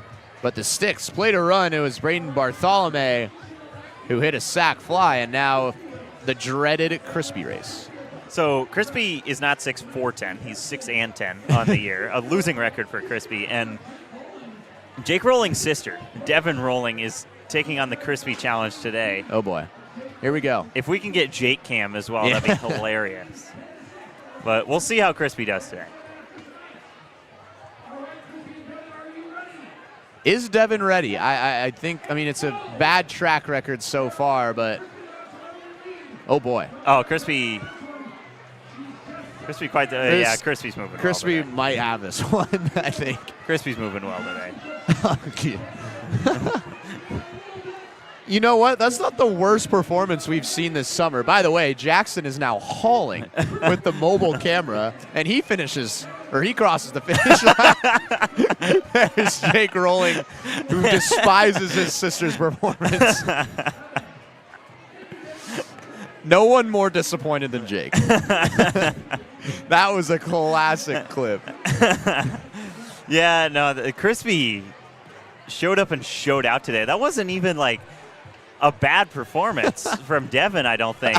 It was just Crispy had a new gear today. So who has had the bigger crash out today? Ethan Keene breaking the bat or Jake Rolling after seeing his sister loses by about 25 paces to 6-10 Crispy Jr.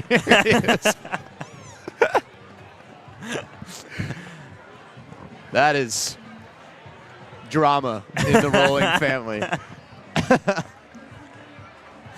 Jane Mizuno is back out for another inning of work. There's a Rolling. Yeah, you can just sense the disappointment. But Mizuno, what an escape it was for him in the fourth. Comes in 2 runners in scoring position, only 1 out, and God, leave him alone. Why am I getting bombarded? That's what he said. Leave him alone. That's a tough moment for him. But no, huge escape for Mizuno and looking to pick up where he left off. And I believe we are going to get an interview here in the dugout by none other than Jake Rolling. I heard a tap there was on a tap. headset. I don't know where it came from or who it was. That's a nice pitch from Mizuno right there.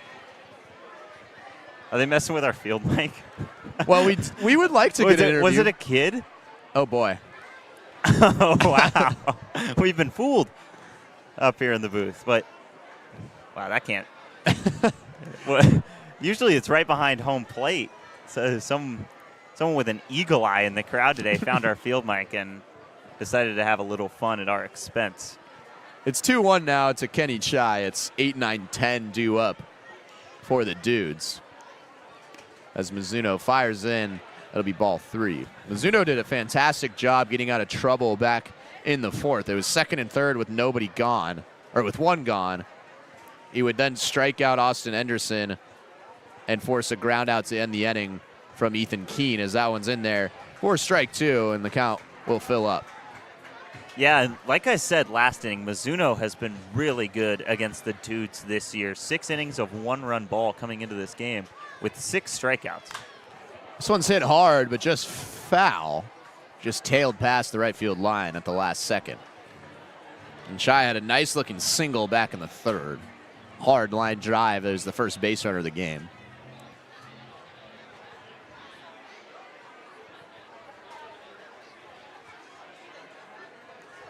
So 3-2 count now to the leadoff guy in the top of the fifth, Kenny Chai. That one's high for ball 4. Leadoff runner is aboard once again for the Dudes.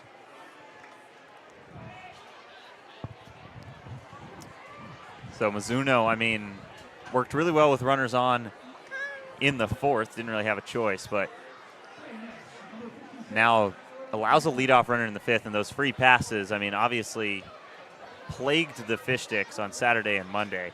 Okay, look center left. You see our mic right there? Yep. There is a very curious group of kids that are starting to move it around. Oh, Connor. Oh, wow. The fun police, Connor Ryan, is out there. That's a hard line drive for a base hit from Kyler Molnar. That was one of the prettiest sounds in baseball right off the bat. And now runners are on first and second with just one gone. It was almost like there was a meow in the mic. Like somebody I might have heard a cacaw mixed in there as well. If their goal was to trick someone or make someone a little more frustrated than they were before, I think it worked. So a walk to Kenny Chai and a single by Kyler Molnar, and both are aboard to start the inning. That's swung on and fouled back by Matthew Meadows. Meadows has been so good against the Fish Sticks this year and already has a double in this game that almost brought home the first run for either side back in the third. It was a double that hugged the left field line and then died out there, and Galen was able to get to it to score a run. Now taking off is Chai.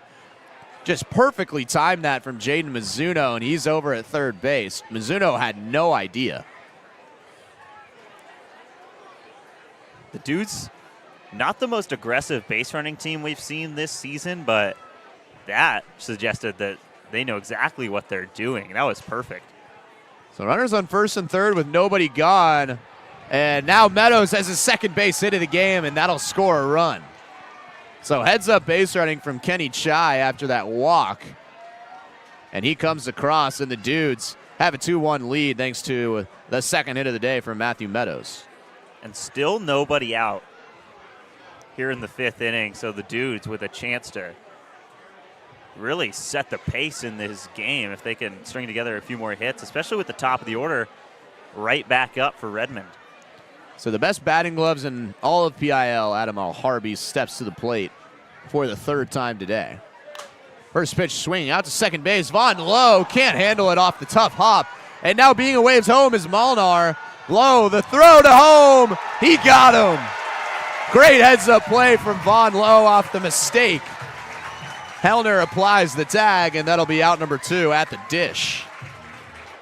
Yeah, great play by Lowe to not really get lost in what's going to go down as an error on him and instead fire straight home. A really nice throw up the line to Hellner and tag applied to Molnar. Molnar also not the fastest guy on the team. I still think it was a good send, but just a better play by Lowe.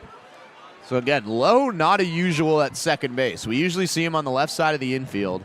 And Hamada, who's at third, is someone we usually see at second base. So an interesting caveat to have those two guys kind of flip positions in this game. But nonetheless, that is the first out of the inning, and it saves a run. First pitch swinging, Reese up the middle. That'll get through for another base hit. And now being waved home, but stopping at third at the last moment is Matthew Meadows. Boy, there is action going on in the top of the fifth as Reese is on for the second time today. Boy, Meadows was 15, 20 feet past third. Surprised you could even see the third base coach at that point once he had turned so far around the bag. But with one down, I think with 2 down, they probably send Meadows right there. But with 1 down, you've got Lucas Coma at the plate right now. I think it's a smart hold. All it takes is a fly ball to score the runner from third. So bases juiced with 1 gone. Already 1 run across in the top of the fifth inning as Lucas Coma, who has been dangerous in this long season series between the Sticks and the Dudes, is up to the plate.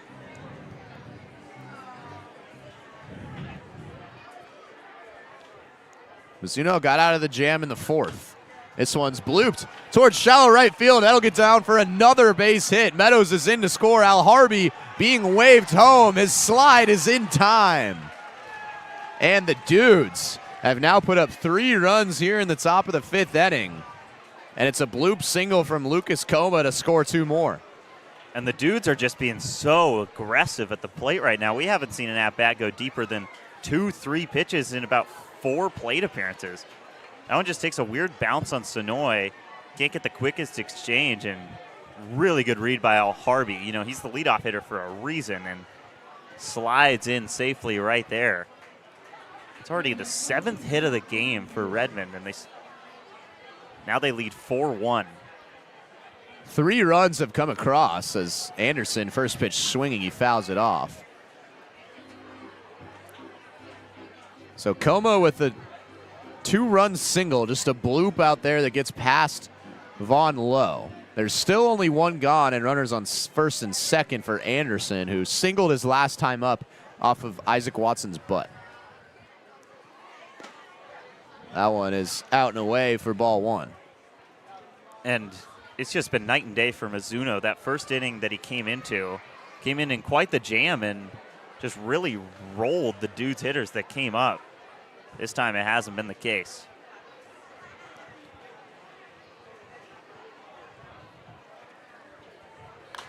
This one's ripped right back towards Lowe. It could be 2. Gets the lead runner. Draper across the diamond, and he's safe at first base. Bartholome doesn't like the call. Neither does the crowd. That would have been the 3rd out of the inning, but there are now 2 gone. We got a pretty clear shot of it up here, and at first glance, I think that throw beat Anderson to the bag. Ooh, that is so close. I don't know if we can slow that down any more than we already have. Oh, I think Anderson might have beat the throw. Really good stretch by Bartholome regardless. But, man, what a close play. That might even be a tie, which in that case goes to Anderson, the runner. So Marwin Yu now up. First pitch swinging out to right field. That will score another run. And now Anderson hustling to third. The throw from Lowe not in time. A hit barrage here in the top of the 5th. That's the 4th run that comes across this inning. It is now 5-1 Dudes. They're just going after the first pitch, the second pitch. They're not wasting any time at the plate right now, just going after anything and everything that's in the zone. And everything's hard hit as well from this Dudes lineup. It's really been impressive to watch, and Mizuno's just going to have to take a breather. Not even that many pitches on the count for Mizuno, only 24 thrown. So Mizuno's night is done after 4 runs come across in the top half of this inning. It is a 5-1 lead and a new arm coming out for the Sticks. And Mizuno, I mean, just can't get more different between those 2 innings. Suddenly the Sticks find themselves behind 5-1. A pitching change coming here at the Friar. We'll be back after this.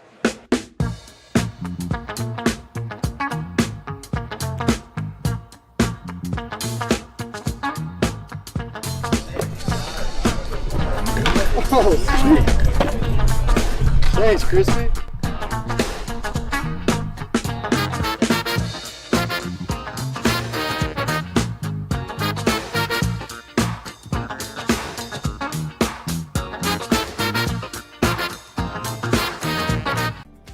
For over 15 years, As You Wish Electric has offered the comprehensive electrical solutions Seattle families trust.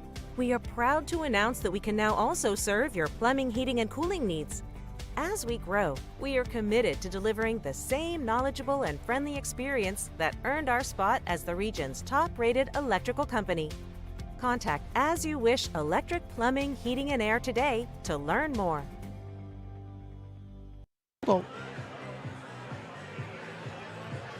Wesley Harwell to the mound. He will be relieving Jaden Mizuno here in the top of the 5th, and it has gotten a little ugly here at the Friar. 4 runs have come across in this inning. It is a 5-1 game. Jaden Mizuno goes 1 1/3 today. Only threw 25 pitches, but 5 hits, 4 runs, 2 of which were earned.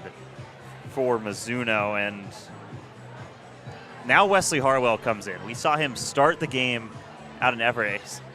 As here's another look at just the hit parade that has gone on at the Friar here in the top of the 5th inning. First, that was Matt Meadows. That brought home the go-ahead run, and then there were plenty of other people that got in on the fun. Adamal Harvey reached base. Then Indy Anderson drove in a couple. It's just been impressive hitting display from the Dudes in this 5th inning. They have Lucas 10 Coma. hits already. I mean, the Sticks only have 2. And this is a team that just beat the Blackfins just a day ago. Blackfins are at the top of the PIL. Excuse me, there's 9 hits. As Angus corrects me there. I'm not sure our in-stadium scoreboard is ruling some of the hits correctly. First pitch swinging, this one's grounded over to Vaughn Lowe. That'll end the inning. As Austin Edgerson is retired, but 4 come across in the top of the 5th. And the Sticks find themselves in a hole going into the bottom half of the inning. Wendy's went back to the kitchen to give our famous spicy chicken sandwich a total upgrade. More crunch, more flavor, with heat that just hits. Is this our best spicy chicken ever? Looks like a yes to me. Spicy chicken just got better at Wendy's. They always say, think happy thoughts. It's easy when you're a Wendy's cookie dough frosty fusion. I'm an instant dopamine hit. Get it? Dopamine? Like cookie dough. I said like cookie dough. Happiness is a cookie dough frosty fusion at Wendy's.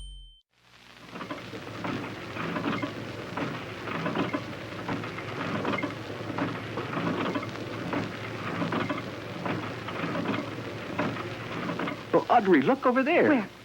Oh, a whole herd of reindeer beers. Not herds, Audrey. Rainier's come in 6-packs. Oh, Wake up, Harley. Harley, look at the reindeers. Oh, they're just so fresh and friendly.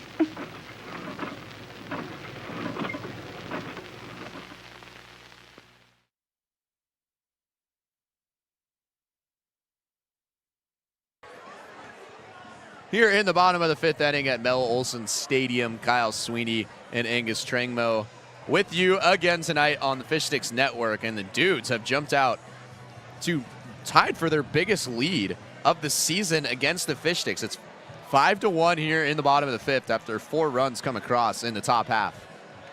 And they were not deep counts either. They were going after Jaden Mizuno, any pitch they saw, and they stayed with that same approach, or at least Austin Anderson did, but turned into an inning-ending ground out. But still, 4 runs on just a barrage of hard contact in that 5th inning. And the Sticks have a lot of work to do, but I think it's a welcome sight that Benji Sharman is out of this game and Cooper Hancock is stepping in.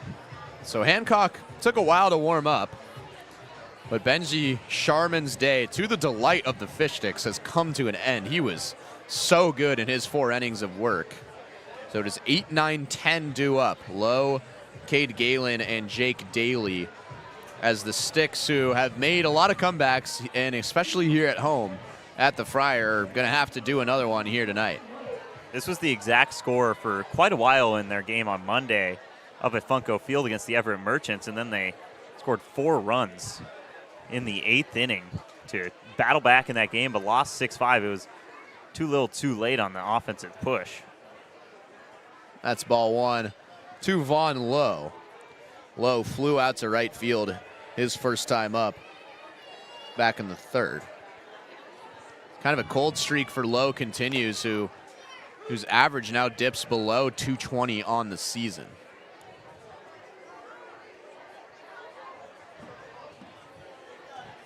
So 9 hits through 5 innings for the Dudes. The Sticks have mustered just 2. It's now 2-1 to Lowe. Their only run was scored by Ian Draper, who reached on an error. There's Connor Lee, the social media guy. Connor gets the camera. He gets the camera. Bold.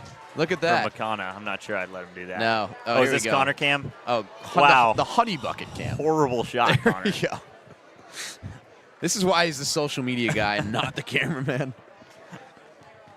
2-2 count now to Lowe after he fouled that off over near the ice chest. Hopefully Connor can, there we go. There's a solid shot. There's Gavin George right there. Oh, hello, Gavin. 2-2 is ripped out to left center field, and that'll get down, and one hops the wall.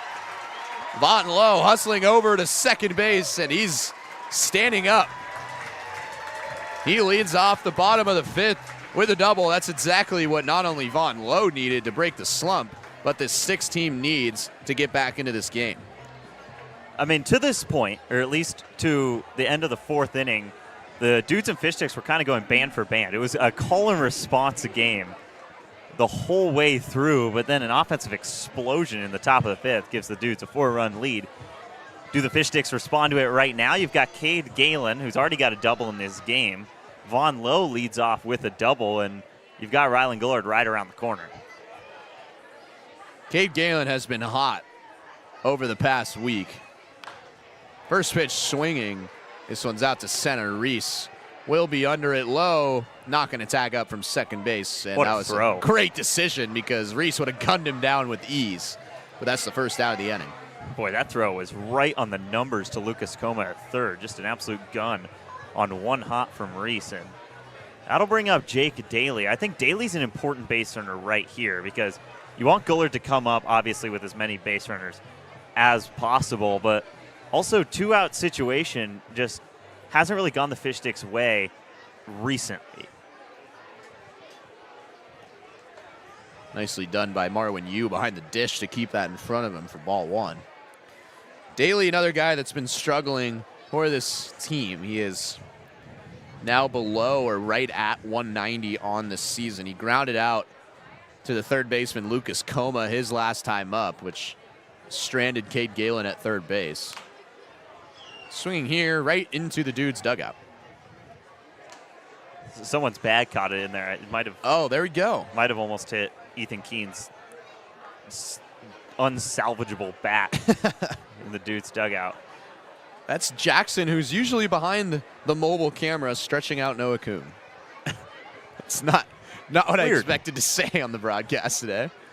That one's low for ball two. I think Daly knows, especially with the recent slump. Jackson, go to work. Oh, man. Especially with the recent slump. Daly's just looking for any way to get on base. We've seen Daly get hit by a lot of pitches this year, too. That one's outside for ball three. So Von Lowe led off this inning with the double, and Cade Galen just flew out to center field. There's one gone here in the bottom of the fifth.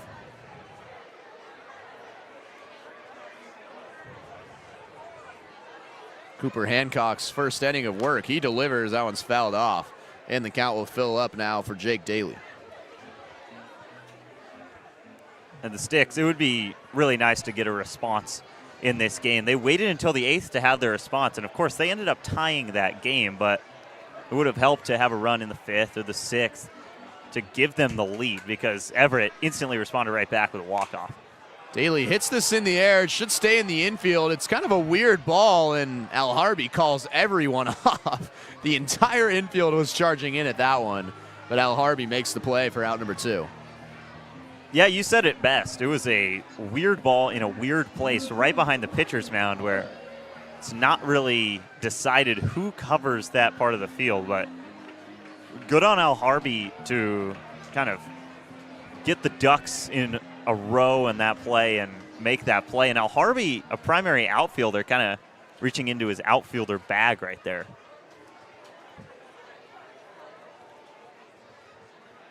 Lowe now stranded at second base for the last couple of outs as Rylan Gullard swings hard through strike one. Second time we've seen him swing at the first pitch in this game. Definitely an anomaly for Gullard. Gullard, who entered this game hitting .330 and leading the team in hits by 12, is 0 for 2 tonight. Way out in front of that off speed from Hancock. A nice looking pitch, and it's 0-2. Yeah, what a great start this is on Rylan Gullard to get ahead 0-2, but I've said it time and time again, this is the best two-strike hitter on the team. Not one to strike out often is Rylan Gullard. The 0-2, way low. No, I mean, Marwin Yu is just fantastic behind the dish. He makes a play like that look easy. Yeah, and he's also got a double in this game. He is just an impressive player for this team. He went under the radar in the first few meetings, but really talented guy on the field. Gullard barely stays alive. That was Ryder Peterson and Zach Hampson doing some camera work. Zach Hampson's really good with the camera. If you've ever seen his stuff. There we go. There you go. Yeah, he's teaching him up. He knows his way around a camera for sure. You know who's not good with the camera is Connor Lee. Connor Lee needs to step up. That one's low, and the count will even up at 2 apiece. His camera of choice is his iPhone. Yeah. Yeah, social media guy. That's all he needs. It's a shame that he can't attend the Benson Boone lookalike contest in Spokane next weekend. Here's the 2-2. Gullard just lunges at it out to first. Indy Anderson's got it. And that'll end the inning. So after a leadoff double from Vaughn Lowe, he is stranded at second base. And the Dudes will head into the 6th inning with a 5-1 lead. That's really good work from Hancock to bounce back after giving up a leadoff double. Last instantly a runner in scoring position. This makes quick work out of the next 3 batters, including Rylan Gullard, who's 0 for 3 on the day now. So here's the Rainier race, which the Can has completely dominated all season long. I think we saw 1 win from Bottle, but man, that Bottle suit is just a tough physics equation. And, yeah. Well, that's a pretty sizable lead for Can. Jackson is just getting an Olympian's workout right now, running from foul pole to foul pole. And the Can wins again. Shocker. Yes. There's Connor. That is Benson Boone. Yeah, that's Benson Boone. He's got to be. Folks, America, look at Benson Boone right now. So what he would win if he would have won the Benson Boone contest is tickets to Benson Boone, which... do with that what you will. We love Benson Boone. Yeah, but no, the other prize was the one that caught my eye. A Moonbeam ice cream themed vest. I don't even know what that's supposed to be. A vest. Who wears it? Is the year 2026. Are we still wearing vests this year? Dude, Connor Lee is when he drives over to Spokane in a couple weeks. I don't think I've ever worn a vest in my life. Yeah. Dude, he goes to Gonzaga. It's like, it's made for him. Yeah. That's McConna, a very talented technical, what's his role? He's a videographer. Yeah, he's a videographer. He works with the University of Hawaii, Manoa down in Honolulu. Yikes. Ethan Keene, he's already had a frustrating evening, but that one just hits him almost on the neck, it looked like. And Harwell, we saw him hit 4 batters in Everett, and that's the second batter he's faced. He's already hit 1 today. Another new guy in the pen, that's Tyler Maurer, that's warming up. Take another look. Oof. Okay, maybe not the neck. I definitely saw that wrong, but still on the square of the back, that does not feel good. Just everyone's taking shots today. Harwell is going to have to reconcile after that one. He fires in for strike 1 to Kenny Chai. So leadoff man aboard for the 3rd straight inning for the Redmond Dudes, who did a lot of damage in the top half of the 5th. They plated 4 runs. Chai shows bunt, pulls away, but that's strike 2. And even through the free passes in Everett, Harwell did throw well in that game, only gave up 1 run over his 3 2/3, or 1 earned run at least. Harwell ahead 0-2 after hitting Ethan Keene the couple of pitches before. And, man, that one hurts. And you could hear that. And Harwell, we just mentioned it, he hit 4 batters the last time he pitched. He has hit 2 in a row now.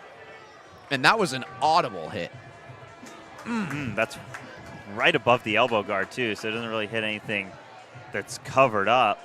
And just mentally, it's got to be tough to bounce back after you hit 4 on Monday. You hit 2 in 3 batters today. You hit a 3rd. What's going on? I don't know.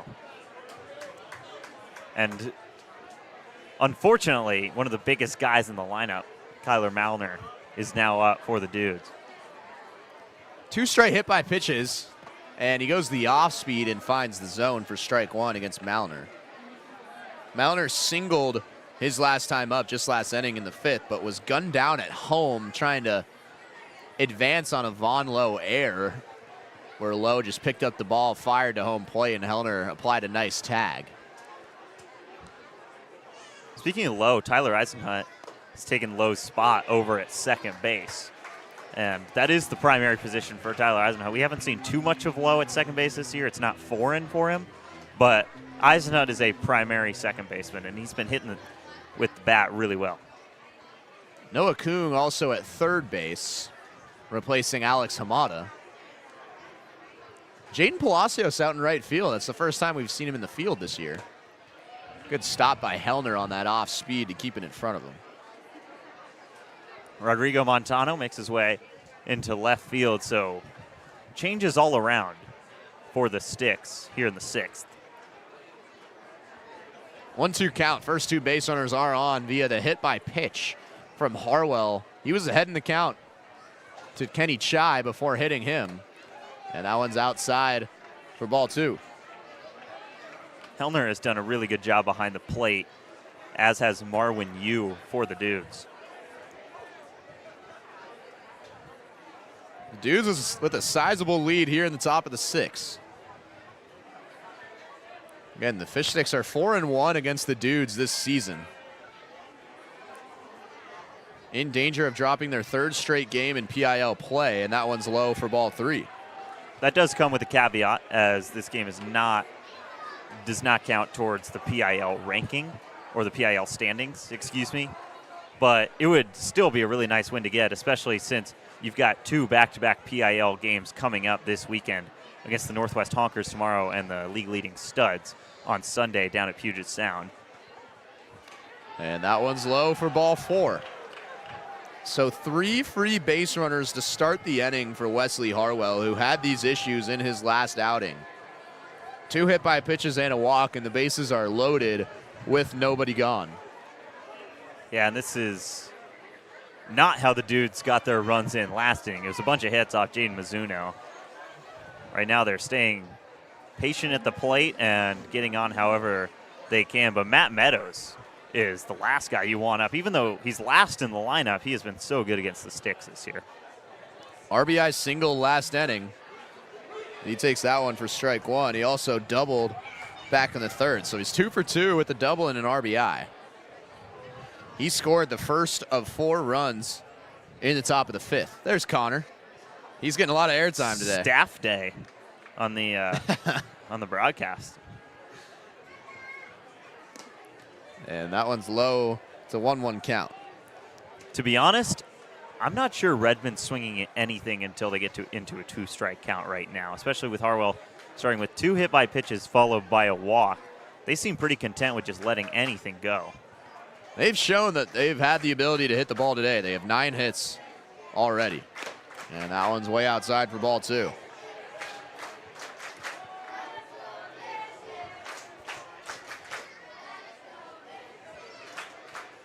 Dudes can really break this one open with another big inning right here.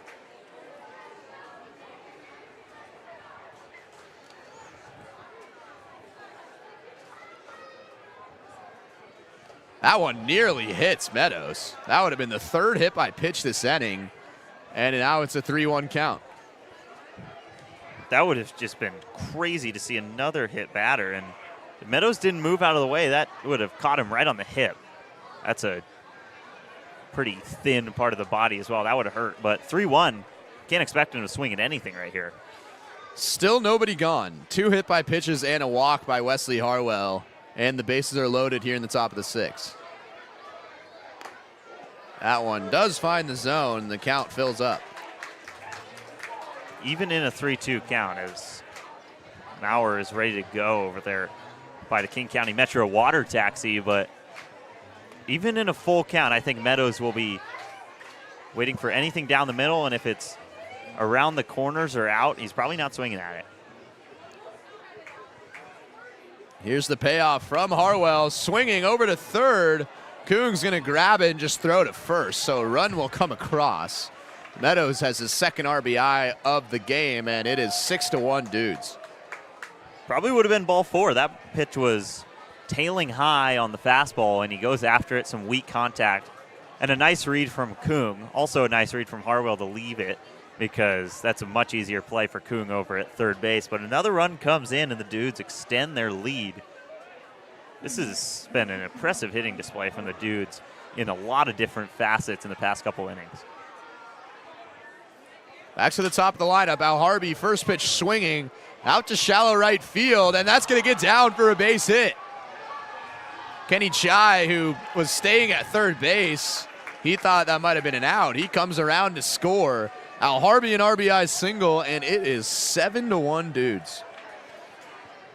And still only one gone in this inning. So the Dudes, a lot more time to do damage here in the sixth. And after such a good start from Isaac Watson, like, we cannot understate how good Isaac Watson pitched. Mizuno and Harwell, the Dudes, have just been punishing them today. One came across in the fourth, 4 in the fifth, and now 2 here in the sixth inning, as Asa Reese takes a big hack at strike 1. Still runners on the corners, only 1 down. Fly ball scores another run for the Dudes. They are widening the gap here, and I'm surprised to see a chase right there from Reese, especially with how Harwell's been pitching today. And oh, my goodness. That one hits him in the elbow. That one is going to hurt. And Harwell, that is the third hit batter of the inning. That one is going to sting. Now the Dudes are on edge. Yeah, and they really, I think they have every reason to be. 3 hit batters in 1 inning. Obviously, you know, in a situation like that, Harwell doesn't mean it. And, you know, he doesn't mean it until he hits the 4th guy and the 5th guy. So both teams have a case right here. There's really no good solution other than Harwell finding the zone. Tyler Maurer has been waiting. It looks like DeGallier's going to come out right now. Yeah, they're gonna make the change. Harwell, 3-hit batsman, lets up a walk and a couple of hits here in the top of the 6th, and the Dudes have extended their lead to 6 runs. It is a 7-1 ball game as Maurer takes the trot out.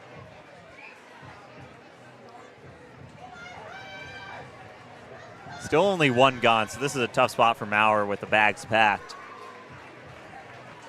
Maurer threw only 1 time for the Fish Sticks this year, but it was some good relief innings last weekend. So after dropping 2 in a row to the Honkers and to the Everett Merchants, both games that we feel like were within grasp for the Sticks, they went 1-2 in their road trip. So they're 1 for their last 4. They've just won 1 of their last 5 games and now in grave danger of dropping another. Yeah, and so interesting that just a really complete baseball game in Port Angeles came in the middle of just a weird slump for this team. And again, this is a non-league game, so this would not count against the PIL record with a loss. It would not count for the PIL record with a win for either of these squads. So not as much stakes as you might expect between 2 PIL teams, but mentally, especially after losing to the Honkers and then the Merchants, this is a tough one to see go right now. Down 6 runs in the 6th. There's a nice shot from Jackson, who's back on the camera, not Connor.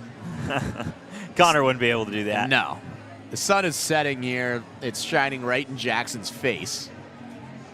And he's doing the due diligence of getting this beautiful shot here at Mel Olson Stadium in West Seattle. Maurer is a huge dude, standing at 6'7", and it's such an elevated arm angle that it rides down on every pitch. So fastballs are going to drop like off-speed pitches do with how tall he is.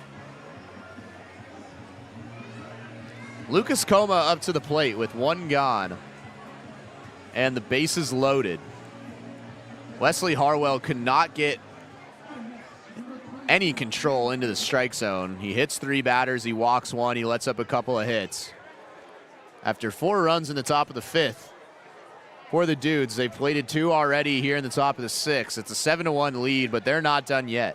The bases are loaded with 1 gone. First pitch swinging, another bloop to shallow center. Eisenhut makes the long run.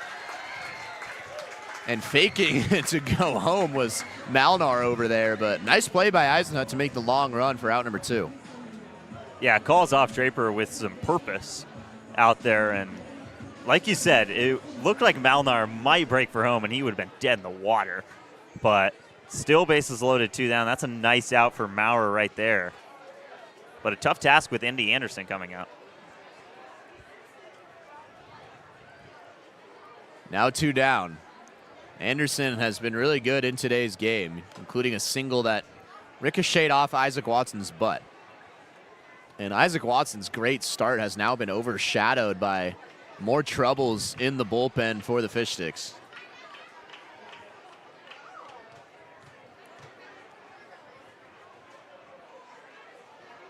(1-0) swung on and fouled back. So the count is 1-1 now to Indy Anderson with 2 gone and the bases loaded. That fastball just has so much dive that it looks similar to an off-speed offering for Maurer, and that's why you're going to see a lot of off-balance swings against Maurer. Here's the 1-1, once again fouled back. So Anderson behind 1-2. We've seen quite a few escapes from relievers coming in the middle of innings today. Harwell stranded a couple, Jaden Mizuno stranded a couple. But then the inning after, the Dudes just picked up right where they left off the inning before. And they've built quite the lead. That one just misses the plate. Maurer 1 strike away from getting the Fish Sticks out of what has been a pretty nightmarish top of the 6th inning.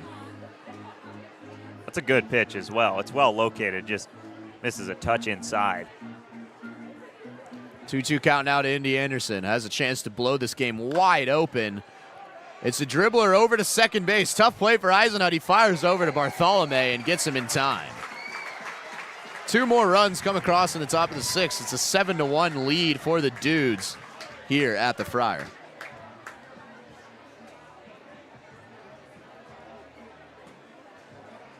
Once upon a home in the Issaquah Highlands, the Parkers used Thumbtack for a new kitchen You've island. got to be kidding. Now the pizza is cooking and the kids are excited. Thank goodness for Thumbtack and all it provided.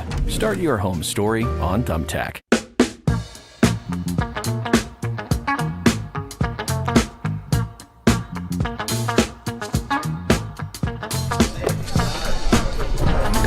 Oh, sweet. Thanks, Crispy.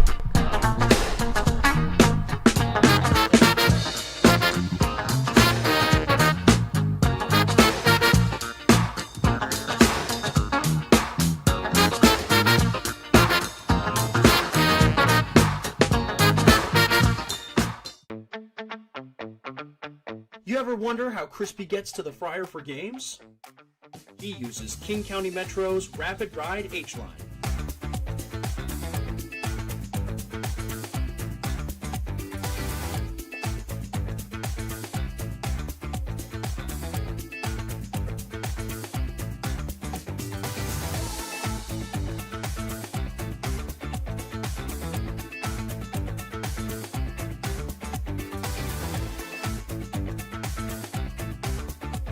King County Metro, the official commute of your DubSea Fish Sticks. Here in the bottom of the 6th inning, the sun is setting but shining on the trees in the outfield beyond the fences here at the Friar. Kyle Sweeney and Angus Trangmo with you. But right now, Angus, the Fish Sticks have quite the uphill battle right now against Cooper Hancock and the Redmond Dudes. Yeah, a couple big innings from the Dudes in the 5th and 6th. 4-2, and after both teams score 1 run in the 4th, the Dudes have extended their lead big time, and it's a long road back for the Sticks, but we've seen this movie before. They came back from down 7-0 in the 7th against the Studs, who are objectively a better baseball team than the Redmond Dudes this year, and then a comeback win over the Blackfins. They came back against the Merchants, ended up losing that one, but this is a team that is familiar with coming back in a ball game. It's going to be a tough test tonight, though. It's going to be Draper, Hellner, and Riley Sonoy due up for the Sticks. Do they have another miracle comeback in them? As that one is ball 1 to Draper. And Sonoy was relieved out in right field. Jaden Palacios went out there as his first work in the field this year. So this will be the first time we see Palacios at the plate, assuming he does come up.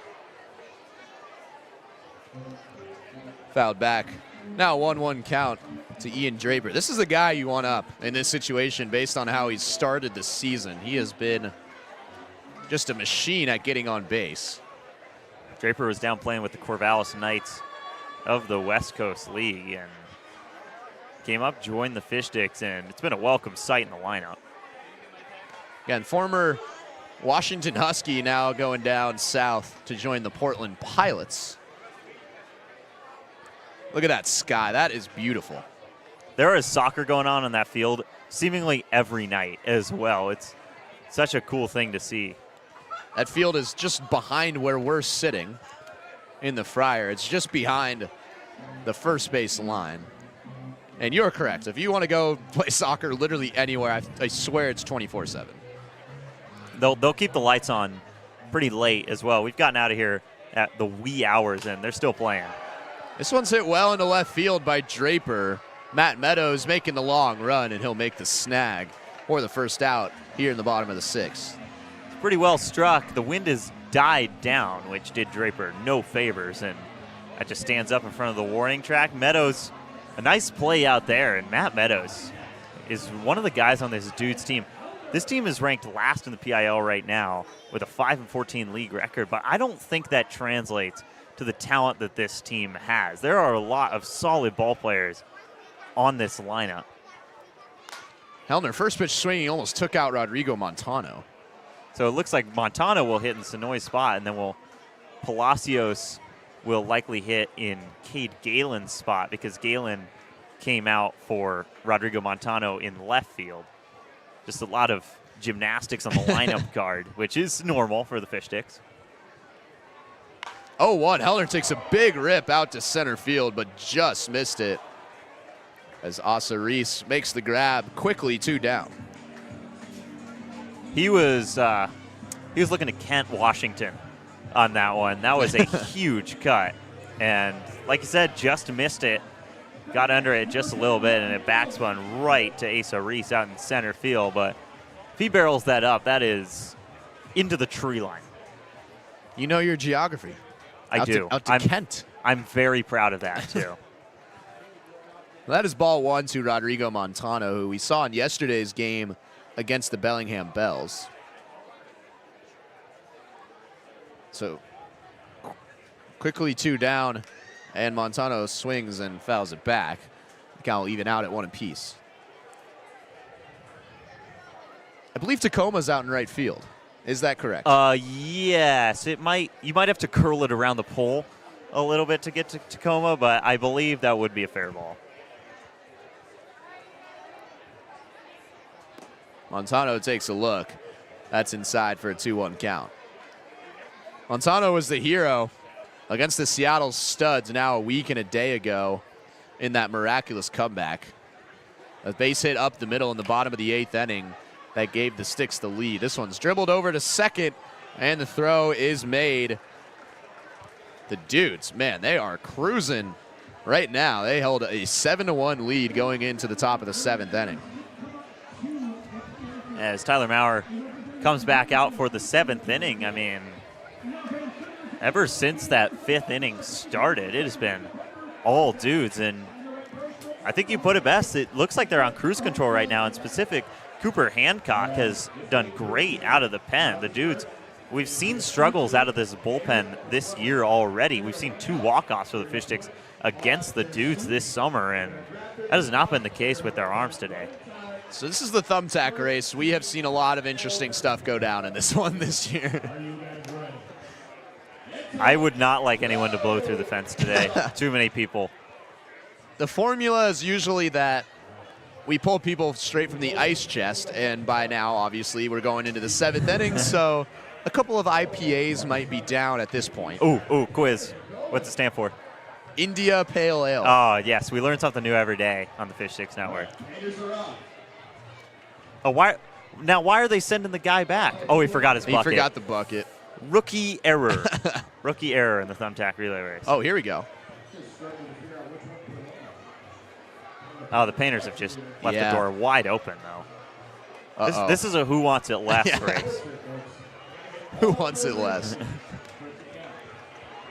One more runner on each side. The third leg coming up. Yeah, they're taking their time. The throw down to second just happened. And Oh man, We what still a got- what a second leg oh, from the Plumbers.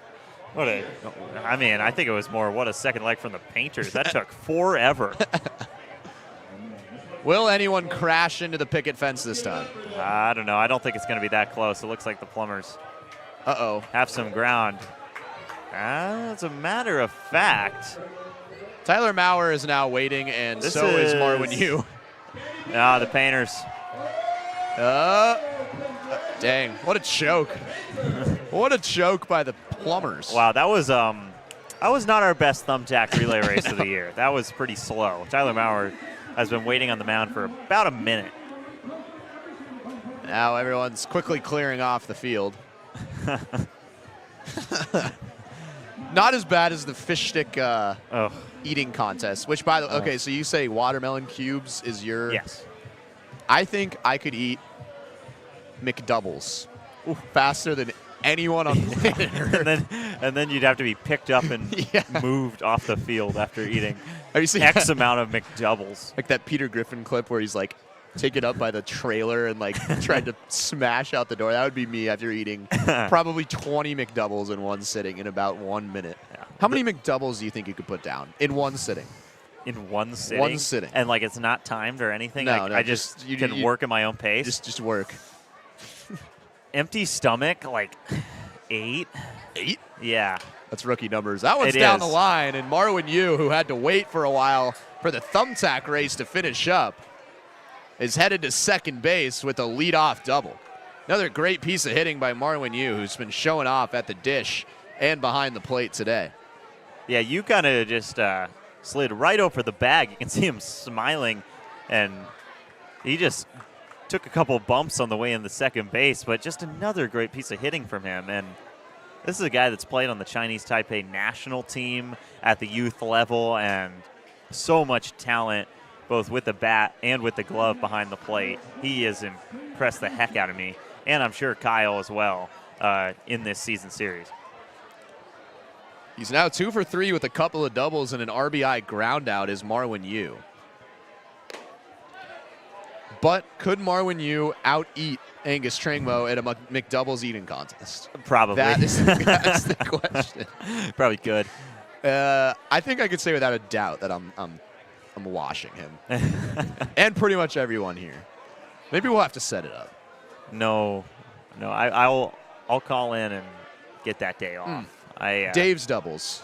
Dave's doubles, I could even do better. That's just the same old story, man. Oh, did you hear that? Director Connor Ryan is challenging. That you. is. I am now the ringleader for that thing. That needs to happen.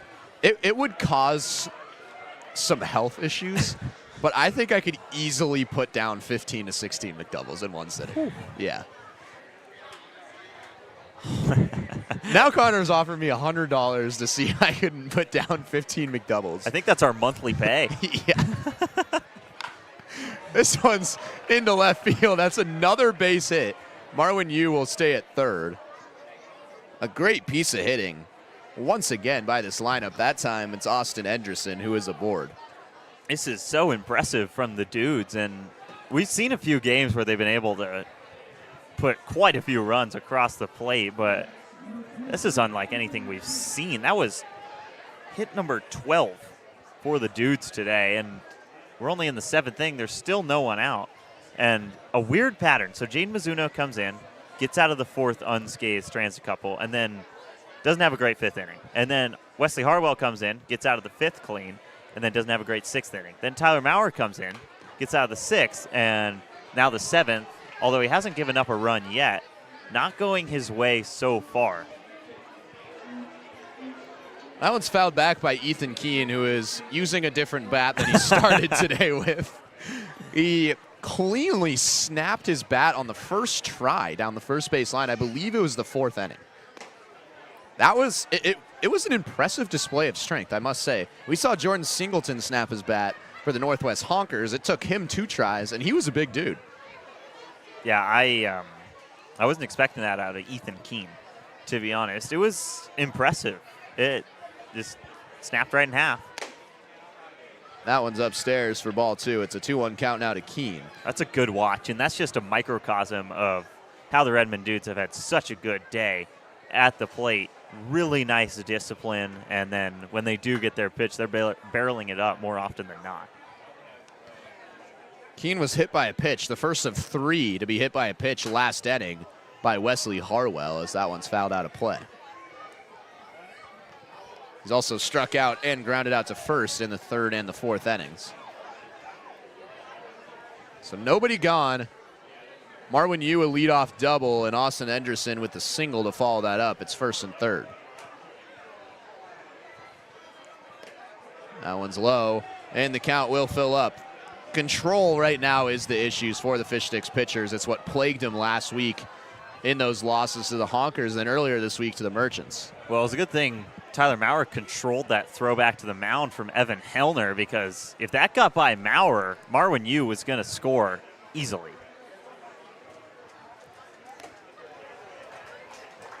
And that's strike 3 to Ethan Keene. We were praying for this bat's health. Looks like he'll be all right. But a big strikeout for Tyler Maurer. There's one gone. Yeah, and he needed that badly, because runners on the corners, nobody out. We've seen this already today where the Dudes have just forced a bunch of early traffic and turned it into a 7-1 lead. And it's been all parts of the lineup as well. Just because we're at the bottom of the lineup doesn't mean it's not dangerous. That one's up and inside to Kenny Chai for ball 1. So 1 gone in this inning. Keene strikes out for the 2nd time today. Chai has reached base all 3 times today. He had a single back in the 3rd. He walked back in the 5th and was the 2nd of 3 batters hit. As Enderson takes off, no throw from Hellner.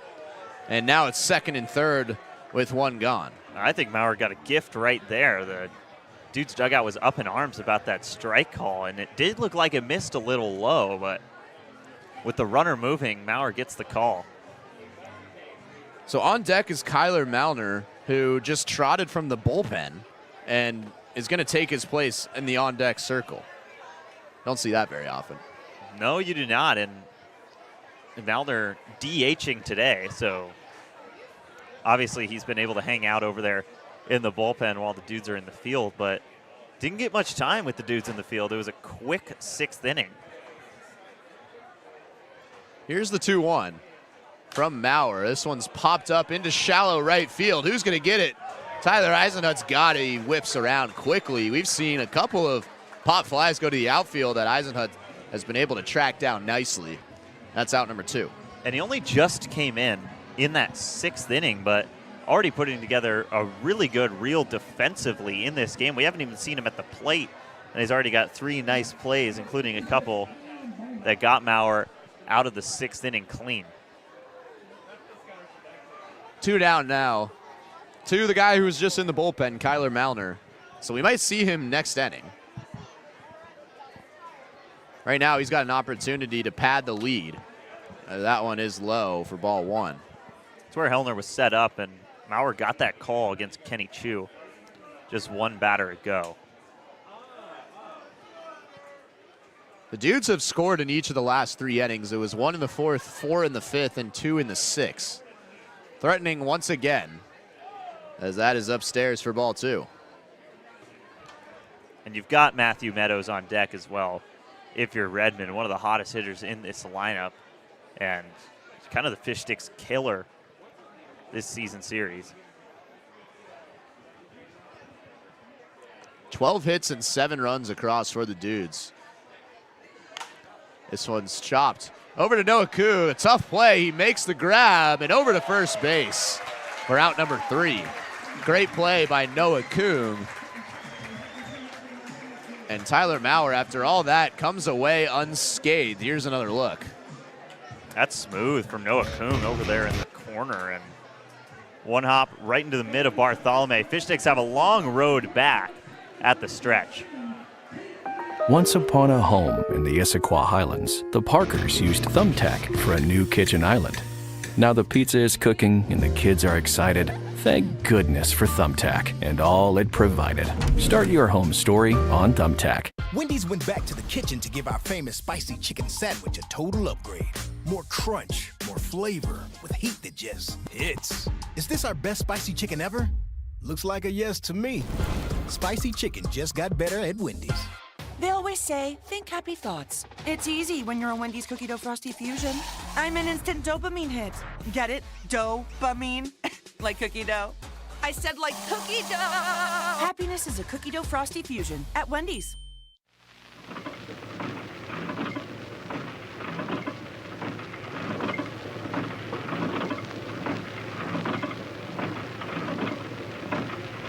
Oh, Audrey, look over there. Where? Oh, a whole herd of reindeer beers. Not herds, Audrey. Rainier's come in 6-packs. Oh, Wake up, Harley. Harley, look at the reindeers. Oh, they're just so fresh and friendly.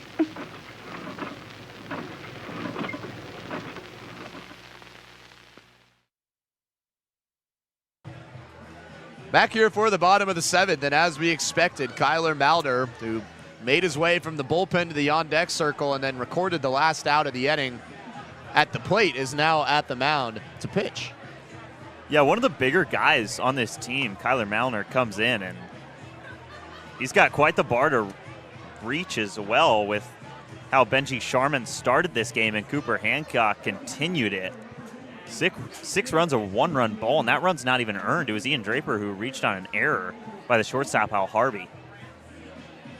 So we're here in the bottom of the 7th. The 1 run for the Sticks has come back in the 4th inning, and it was plated by Ian Draper, who reached second base via an error. And we just saw the score. The San Francisco Giants, my Giants, are up 3-0 on the Mariners, and my God, the Giants might be the biggest abomination in baseball this year. So I cannot believe that score. Yeah, you didn't have to say it on the broadcast. I showed you that in faith, Kyle. But it's okay. There's still game left, but 3-0 in the 6th. It's Mariners offense not getting it done. Heating up at the right time are the Seattle Mariners. I would not say that. Braden Bartholomew will lead things off. First pitch swinging. This one's hit well into right field. But that'll be caught easily by Austin Enderson. 1 pitch, 1 out for Kyler Malner here in the 7th. Bartholomew gets so many barrels. Anytime it pops off his bat, you think it might have a chance of getting down in the warning track or off the wall or maybe even over. But that one just stands up out in right center field. And 1 pitch, 1 out for Malner. This is just a complete performance. This is the best Redmond Dudes team we've seen all summer. The Sticks have plated 5 or more runs, including 10 or more runs twice in every game this season against the Dudes. They are held to just 1 run, and they've only accounted for 3 hits going into the bottom of the 7th. Noah Kung will come in to pinch hit for Alex Hamada. Kung, who's been really good this season, grounds over to short. Easy play over to first. Quickly 2 down. Yeah, and they're just going down quickly as well, as Beckett Turnbow will come up to the plate for the first time in a couple days. But going down quickly, the Dudes keeping the pressure on the whole way. And 3 pitches, 2 outs. Not what the Fish Sticks were looking for to get back in this game. The 7th inning has kind of been the launch pad in recent games for these comebacks, but not the case today so far. So Turnbow started the season really slow from the mound, or from the plate, excuse me. And he has really been picking it up as of late. He's been seeing the ball so well at the dish and proving why he was an all-star at Tahoma High School last year and is committed to play baseball at the Division I level to New Mexico State next season. That one slides in there for strike 1. Turnbow might be looking to get deep into a count, especially after Malner only needed 3 pitches to get 2 outs. 2 gone already here in the bottom of the 7th. The Fish Sticks are running out of time as that one's fouled back. Tyler Eisenhut on deck, who came in to pinch hit for Von Lowe. So just movement up and down the lineup, but as you mentioned earlier, it's not really a surprise for this Fish Sticks team. 0-2 now to Beckett Turnbow. Mauder has been sharp here in the 7th. That one gets away from him. It's a 1-2 count. It's also no longer Marwin Yu behind the plate for the Dudes, which, I mean, if you're a Fish Sticks fan, you should be very happy about that. Marwin Yu has had a great day at the plate, and the Fish Sticks looks like they won't have to worry about him anymore tonight. It's now Teo Perala behind the dish, who usually hits 3-hole and has been really good this season against the Sticks. This one jams Turnbow, fired across the diamond by Malner. The Dudes bench loves it. And what's not to love right now for the Redmond Dudes? They are up 7-1 on the Fish Sticks going in to the top of the 8th inning. That's a heck of a play. I mean, almost operates like a bunt for Turnbow right there, and it finds a dead spot in the infield, but Malner just swallows it in a perfect throw onto first to beat out the speed of Beckett Turnbow. And as Cole Miller comes into this game, this has just been an impressive display from the Redmond Dudes. So now this is a new one for Seattle Soccer Night here. This is the Pro Time Sports Dribbling Challenge from left to right field. Seems like there's one that's better than the rest. Yeah. Is that Lamine Yamal out there? No, I think that's I just... thought he played Sunday. I think that's just a guy named Oh, Derek. Crispy stuffs him. Uh-oh. Oh, Crispy, Oh, no. man. Good stuff Just a from Crispy. brick wall. Uh-oh. Oh, wow. Oh, goodness. I am sincerely sorry. Oh, you got to go near post right there. That's a gap. There you go. He did it. Lamine Yamal, I sincerely apologize. That was... Jumped the gun a little bit. Yeah.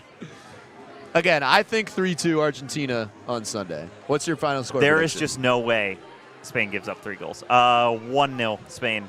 Look at that. That is more Giants jerseys in the crowd tonight than Mariners jerseys. No, there's one right next to him. Oh, that's cool. you're Cool the gas here a little bit. I actually, can we see these guys? Oh, there's no jersey on the back of the Giants. Good for him, though. I truly think this is an unbiased take. Giants have the best stadium. They also have, I don't know if they have the best jerseys, but it's definitely up there. They're nice to look at, for sure. They are nice. Just They really are nice not this year. They are not nice to watch, but they are nice to look at. At least they look good while they're losing a lot. You know, Buster Posey was a fantastic player, but I'm starting to lose a little faith in him in the front office. What? What you mean? One of the 4th, 5th worst team in the entire league.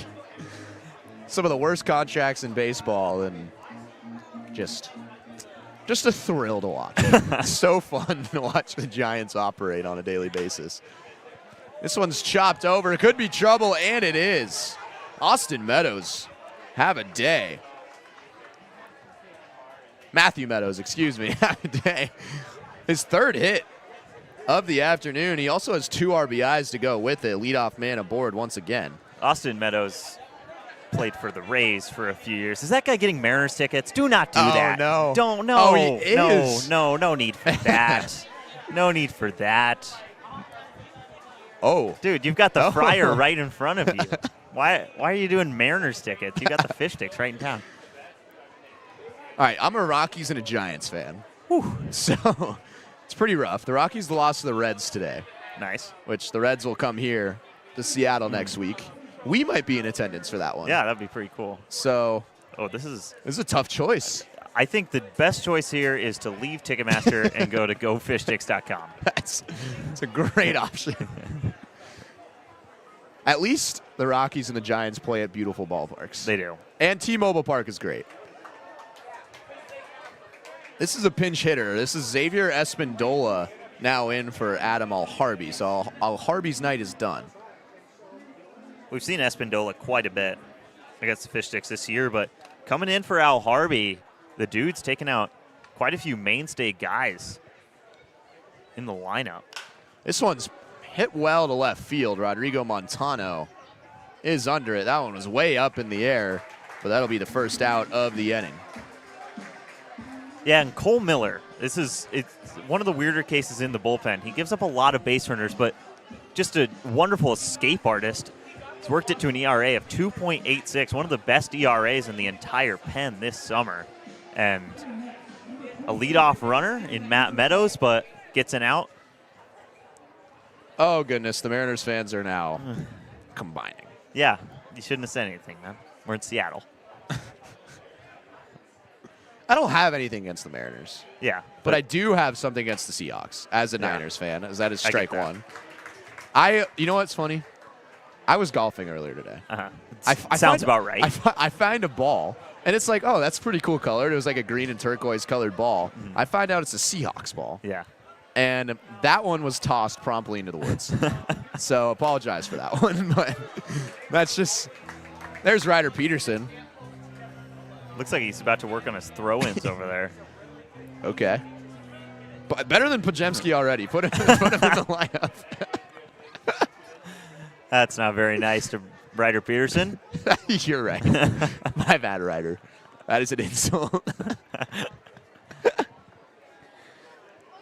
So we got a, or at least I got a message from Nathan Burke before the game. Okay, here we go. He wanted Nathan Burke, who, by the way, has been pitching some really good innings recently, but he asked us this question.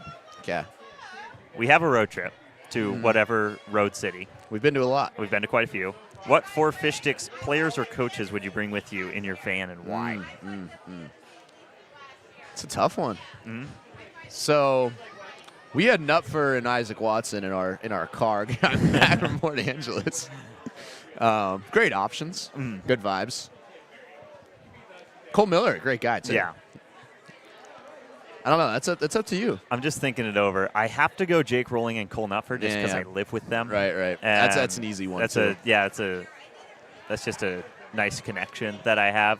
So I'm going Jake Rowling, Cole Nupfer. Man, who else? Tyler Eisenhut. He's getting in great my van. guy. Great guy. I'll go Peyton Barsati on that. I'm going too. Barsati. Barsati's a great dude too. We had a lengthy conversation with Barsati. And again, no one on this that's Fish my Sticks four. team. Yeah. I would have to agree. There's not one, everyone has been so cool on this team. This is such a cool team to hang out with. Yeah, and that's not even us being nice. Yeah. Like there's legitimately not one person on this team that we haven't had a good interaction with. Got Chipotle the other day, Panda Express we've had down in Yakima. And that's the best part of Yakima is the Panda Express. Matt Meadows takes down to second base. He'll get there with ease. That was a great jump, and Meadows is building on a very impressive night. Yeah, he's been so impressive. He had that game a couple weeks ago now in a game where the Dudes got walked off, but he had 3 hits in that game. He's got 2 more now, a stolen base today. I said it earlier, but kind of the Fish Sticks killer in limited work. Miller's now got Meadows at second base with 1 gone. 2-2 is on the turf. The count fills up. So Miller has given up 23 hits in 12 innings this season, as you mentioned, but he only has a 2.8 ERA. One of the best escape artists, like you said, that we've seen. Trying to escape out of another one here. This is where he thrives, too. When runners get into scoring position, he delivers. It's like he invites them to go in scoring position before he closes the door. Swing and a miss, strike 3. And another example right there. There it is. All he needed was Meadows to steal a bag on him, and he instantly sits down Reese, and that'll bring up Lucas Coma, always dangerous in the box. But another look at that. That's just a fastball that I don't think that's Asa Reese, but Dude's hitter just wasn't able to catch up to. Cole Nupfer's always eating something. Yeah. He loves a camera, man. He does. That will bring up Como with 2 down and a runner on second. Meadows now taking off for third, and it was a great jump. He almost slid past the bag, but just barely clings on, so he's at third. Can I add a 5th person to my van? Yeah, let's hear it. Rylan Gullard. Rylan Gullard, yeah, just a great guy. I mean, he's the guy when you're a father that you want to see taking your daughter to prom. That is Rylan Gullard. A fantastic dude. You just can't not smile. You know? Yeah.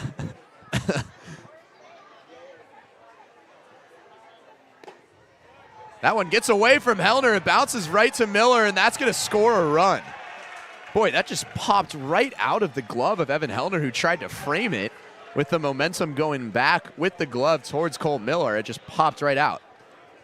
Yeah, Matt Meadows steals second, then advances to third, and just takes home while he's at it. Such an impressive day for him, and the Dudes just cruising right now. I think this is the last thing everyone expected to go down in the Friar tonight. It is an 8-1 lead for the Redmond Dudes. Again, the Sticks have taken 4 of the 5 meetings this season, and they find themselves in an 8-1 hole as that one is low and away.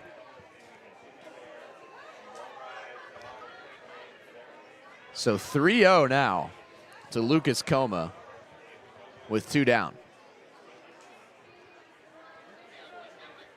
Just has not been the Fish Sticks day on either side of the ball, despite Isaac Watson having a great start.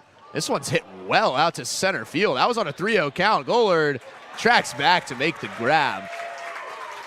Gollard showing off the wheels to make that catch, but another run for the Redmond Dudes, and man, the Sticks' path just only gets harder. The boat race now coming up. This is a perfect time. This is the bus and the water taxi for King County Metro. A perfect time to shout out something near and dear to my heart. I mentioned it last inning. Panda Express is so top tier. It got me through college. You cannot get that much food for $10 like you can at Panda Express. I'm just gonna say. I've been to the Spokane Panda Express. It's pretty elite. It's a high tier Panda Express, so I see where your sentiment comes from, to be honest. But it's an elite establishment.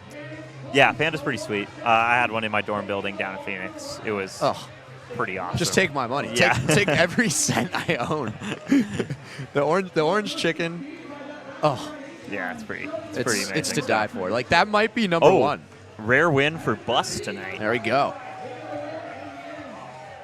It's good to see Bus get one. Yeah. We don't see a lot of wins from Bus, from the Rapid Ride Bus.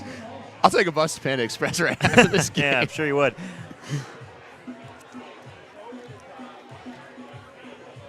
Yeah, again, tomorrow, Connor Ryan just reminded us, is Dick's Burger Night, which a classic here at the Friar. It's already sold out a day before the game. That will be, you know what? Dick's Burger eating contest on the broadcast tomorrow. Again, I would not like to get into any eating contest. Seems like this is a trick to get me into some eating contest I don't want to be a part of. I'm not going to do it. Just let me enjoy my burger at my pace. We do have some $2 coupons left over That's from true. the Dick's Burger batters, too. Yeah, Dick's Burger Batters, for those that don't know, if you come and stand, yes! There's zero chance. If you didn't know, Kyle really likes food, and that is insane. That was his hot dog before the game. Unreal. Yes, good job, crew. Are you eating? No. Cut the cameras. That was incredible timing, Cut fellas. the cameras. Tyson, Harrison, Ani, Connor, some of your best work of the season. That was a very delicious Seattle dog from the concession stand as Eisenhut pieces this out to center field, but in the wrong spot. And that'll be out number 1. The bun was particularly wide. Yeah, I'm sure it was, man. There's not much else to say. I mean, I feel like you can't really eat anything in this ballpark without one of the 6 cameras coming to fly around and catch you. Yeah. That's a tough moment. It's a low point. It's got to be locked in. Yeah, I guess. Jaden Palacios is now out. This is the first at-bat for Palacios this season. We've seen him on the mound 3 times already this summer. Another late addition. Also, Peyton Barsati in the on-deck circle didn't start today, replacing Jake Daly in that EH spot. Kyler Malner has been just shut down in relief. 4 up, 4 down with 1 gone here in the bottom of the 8th. The Dudes protecting a pretty sizable lead that they've built up over time in this one. Palacios, big hack on a 2-0 count.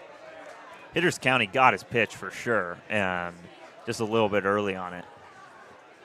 We saw Palacios pitch yesterday against Bellingham, turned it into a scoreless inning. It's a tough one against the Bells, who are now 23-14 in the WCL, way out in front for strike 2. And the Bells had 4 All-Stars going in that game 2 days ago now on Wednesday, and they were gone from the team, and still, I mean, just an impressive showing. Yeah, it's a really good baseball team they have up north. Here's the 2-2. That one's low in the turf to Palacios. Speaking of guys that performed well in that Bells game, Barsati, who's on deck, a couple hits, a double that drove in a run in the first inning, and a single as well. Ryder Peterson loving the camera today, and Jackson loving Ryder Peterson. Getting pretty close. That one rung up for strike 3. Wow, that was a close call for Palacios, who has sat down in his first at-bat as a stick. That's an 8-1 call, as I like to call it. That is a tough one to get rung up on, right at the knees, but probably missed a touch outside.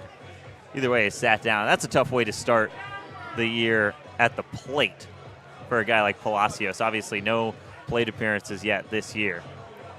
Before that, so Peyton Barsati, who, as you mentioned, had a great game a couple of days ago out in Bellingham, had a double and a single before being pulled in that one. That one's low for ball 1. Now 5 up, 5 down for Kyler Malner, who was hitting 9-hole to start the game. Now he's on the mound. Yeah, the Dudes know Barsati all too well. 3-run homer when the Sticks were rocking the Seal Slingers unis in an 8-5 win a few weeks ago. One of his 3 homers on the season for Barsati. Maybe he gets a taste of the PIL strike zone there. There's Braden Bartholomew. You can't eat a single bite of food in this ballpark without getting clipped. Listen, Jackson, love the work you do. There's a lot of eating on our broadcast, I must admit. And at some point, we're going to have to ask the tough question, which is, what's with all the eating? Why are we so into that? You have to do it to survive, but just going to say, like, who have we shout out? Wendy's, McDonald's, Dick's, Panda Express, hot dogs, obviously. I'm not exactly proud of it. I'll be honest. I'm pretty proud. Okay, good for you, man. Yeah. Barsati swings and misses at the high cheese. 6 up, 6 down for Kyler Malner, and the Dudes are in the driver's seat going into the top of the 9th.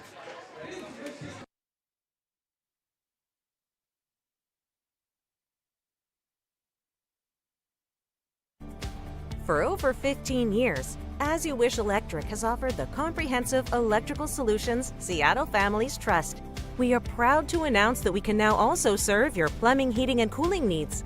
As we grow, we are committed to delivering the same knowledgeable and friendly experience that earned our spot as the region's top-rated electrical company. Contact As You Wish Electric Plumbing, Heating, and Air today to learn more.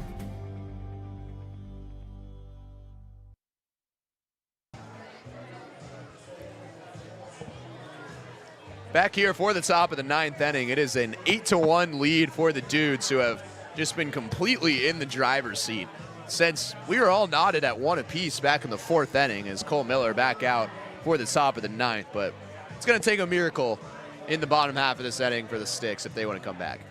It is, and with the Dudes up by 7 heading into the final frame of regulation, just a moment for the level of baseball that the Redmond Dudes have played tonight. It has been impressive both at the plate and on the mound. They've got 13 hits, and they flipped that into 8 runs. And then on the mound, 3 pitchers combined for 1 run, which is unearned, on 3 hits. So just some impressive stuff from Redmond. 3 hits and 1 run. We'll have to do some research, but I don't think the Sticks have gone 3 or less hits in a game this season. We'll have to check on that.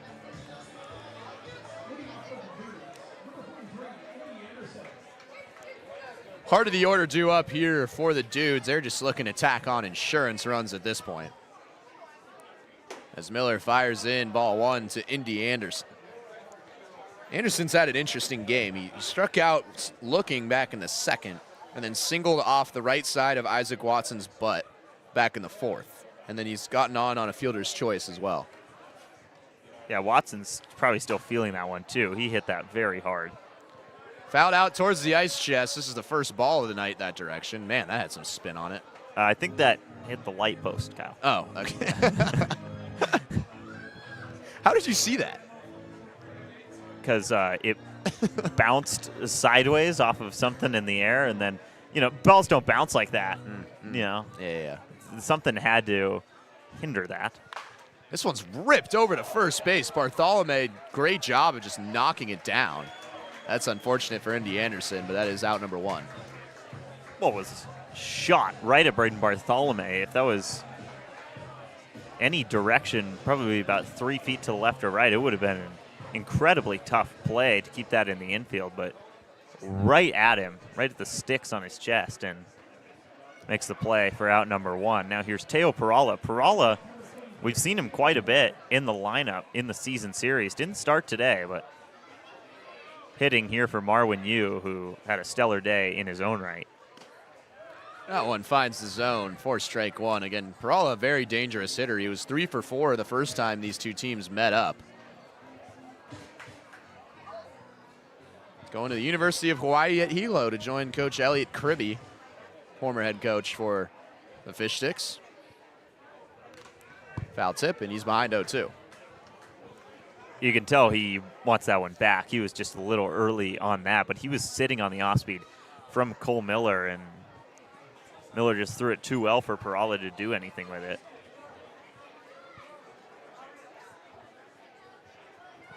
(0-2) with one gone here in the top of the 9th. It's Cole Miller against Teo Perala.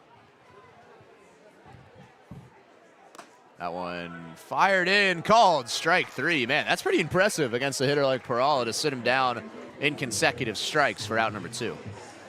Yeah, and that's paint from Cole Miller for strike 3 right there. And after a tough inning where Matt Meadows reaches on a leadoff base hit and then kind of just steals his way around the bases and scores a run, really nice bounce back for Cole Miller, who's been one of the more trusty arms in the pen this summer. Another pinch hitter in for the Redmond Dudes. Austin Enderson's night will come to a close. Enderson 1 for 4 with a single his last time up back in the 7th inning. This is Sean Clancy. We've only seen Clancy in one game of this series. That one's fouled out of play. That's an insurance ball. Yeah, that's the last thing you want to see in an 8-1 game is a ball go out towards your car. And Jack and Roshan having some fun with the glass breaking sound to the left of us. And a couple of meows and hisses. Of course. I didn't even know that was part of the playlist. Can't have a baseball game without meows and hisses. Everyone knows that. 1-1 just misses inside. By the way, I'm just going to have to stamp this take right now that cats are better than dogs. Oh, my goodness. So, yeah. I'm not even going to acknowledge that. I know it's unpopular, but that is, yeah. We're gonna have to make that known. Counts 2-1. Yeah. 3-1 count now. We can have this discussion off camera, but no, we're never gonna have that discussion. 3-1 count. It's not as unpopular as you think, really. I think, I know it's just it's as wrong as I think, which is very. Agree to disagree. Call the baseball game. I think that's the take that's exasperated you the most. That one finds the zone for strike 2. I even called out that the Mariners were losing 3-0 on this broadcast. Oh, boy. Well, good news for you. They're losing 7-0 now. 7-0 now. Whew. This is pristine, giving up 7 runs to the 2026 San Francisco Giants. They are picking up right where they left off before the All-Star break, man. My goodness. I apologize for laughing. I understand that the DubSea Fish Sticks have a majority Seattle Mariner fan base. Here's the payoff. This one's ripped into right field. Palacios lays out. He misjudged it. This one's going to roll all the way to the wall. Clancy's got a ton of speed. He's going to round second and go to third. And he'll stand up for a 2-out triple, just kind of adding salt to the wounds right now for the Fish Sticks here in the top of the ninth. And boy, he could fly. When you saw him turn on the jets after that ball got by Palacios, you thought maybe do we have an inside the Parker on our hands, but it was to the pole, kept it pretty short, and the grass also helped out quite a bit. Didn't get quite to the wall, but still a 2-out triple, and the Dudes, just the cherry on top in this game if he comes around to score. So that'll bring up Ethan Keene. Keene will take another hack at it. He did break his bat. We mentioned that back in the fourth inning. It was an impressive display of strength. He has struck out twice today and has been hit by a pitch, so it is a little bit of a frustrating day.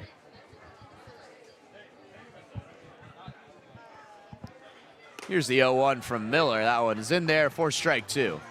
Cole Miller's off-speed stuff is sneaky good stuff. I mean, obviously you turn to the fastball just because he's able to throw it on the harder side for PIL standards, but quite a bit of run on that off-speed, and you see a lot of takes for strikes on it. That one spiked into the turf.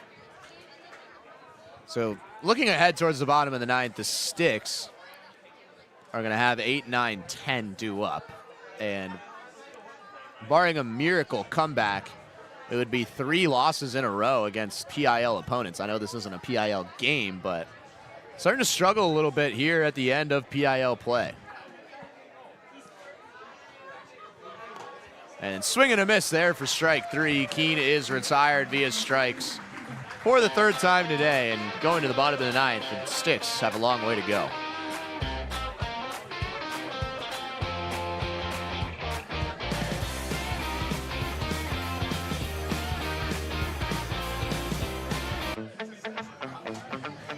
You ever wonder how Crispy gets to the Friar for games?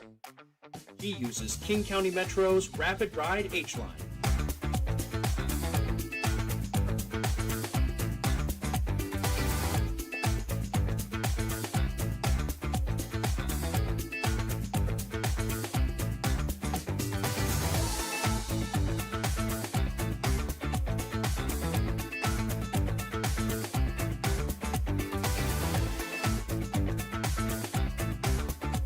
King County Metro, the official commute of your DubSea Fish Sticks. Once upon a home in the Issaquah Highlands, the Parkers used Thumbtack for a new kitchen island. Now the pizza is cooking and the kids are excited. Thank goodness for Thumbtack and all it provided. Start your home story on Thumbtack. Here in the bottom of the ninth inning, it is 8-1 Redmond Dudes. After the Sticks took 4 of the first 5 games this season against the Dudes, Redmond has had revenge on their mind tonight, and they have just been in complete control the entire way. Yeah, they've been in the driver's seat ever since that 4-run 5th inning that gave them their first lead, and the pitching performance from this squad somehow outweighs the value of the hitting performance from this team, and just a complete game all around from Redmond tonight. So I was incorrect. It's actually back to the top of the order in Rylan Gullard. Gullard uncharacteristically struggling in this game. He's 0 for 3 on the night. Again, entered hitting .330 on the season.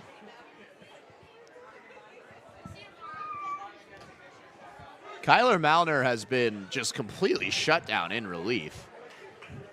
He's taken over the 7th, the 8th, and now the 9th inning for the Dudes, who have put together such a complete pitching performance. It's 1 run on just 3 hits for the Sticks. Yeah, Malner only needed 18 pitches to get through his first 2 innings. He's ahead 1-2 on Gullard right here, but first to is Benji Sharman. 4 innings, did give up the 1 run, but it was unearned as Draper reached on an error. Yeah, that's not a scoreboard you want to see. As swing and a miss for Gullard, that gets past, and he's going to hustle over to first base. Teo Perala saying that's my bad behind the plate, so Gullard will get aboard. You got to do what you got to do if you're the Fish Sticks to get runners on. Still, just such a long way to go, but Marwin Yu probably makes that play in his sleep, and Perala getting some work here down the stretch. Probably frustrated at himself, but luckily for him and the Dudes, they have quite a lead to work with here in the bottom of the 9th. But Rollard is aboard, or Gollard is aboard. Rylan Gollard is. He leads the team in stolen bases by a pretty sizable margin this year.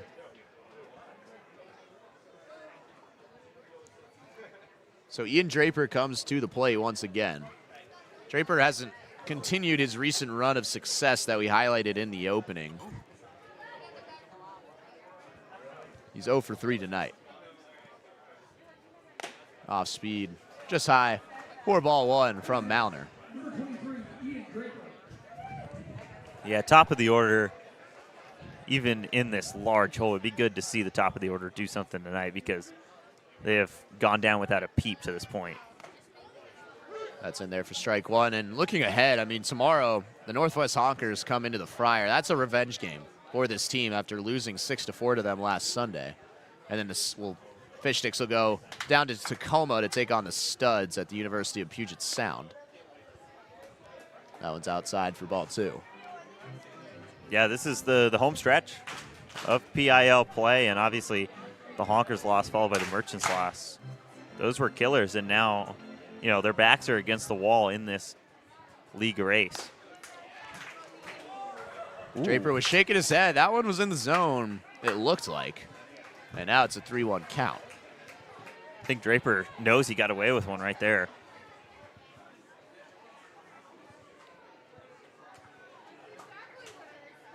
This one's hit hard right at third. Lucas Coma's got it over to second, over to first. Out in time. Man, what a play turned by the Dudes infield who have been so impressive today. And that's 2 down now here in the bottom of the 9th inning. Yeah, bad break for Draper right there. Hard ground ball just right at Lucas Coma, and maybe he gets called safe in a close game, but 8-1 bottom of the 9th. He's out either way. What a turn that was, and that's a perfect bow on top of the present for the Dudes tonight. Just so impressive what they've been able to do at the Friar. So they've put up 18 hits and scored 8 runs offensively, and on the mound, Unless I'm going crazy, that's a 15. 15 hits and 8 runs in the bottom of the 9th. As this one's chopped over to second base, and this should be the ball game. Redmond Dudes, what an impressive performance for them. A revenge game of sorts after the Fish Sticks were 4-1 against them this season. The 6th time these two teams meet.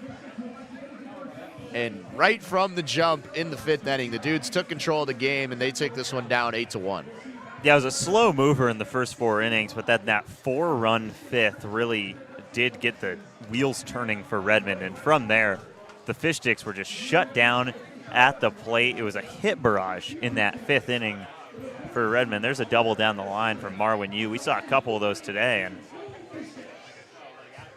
just a lot of nice plays like that where heads-up baseball from the Dudes. A lot of stolen bases for Redmond today, something we hadn't really seen from them this year. There's Marwin Yu, probably the best player in the game tonight.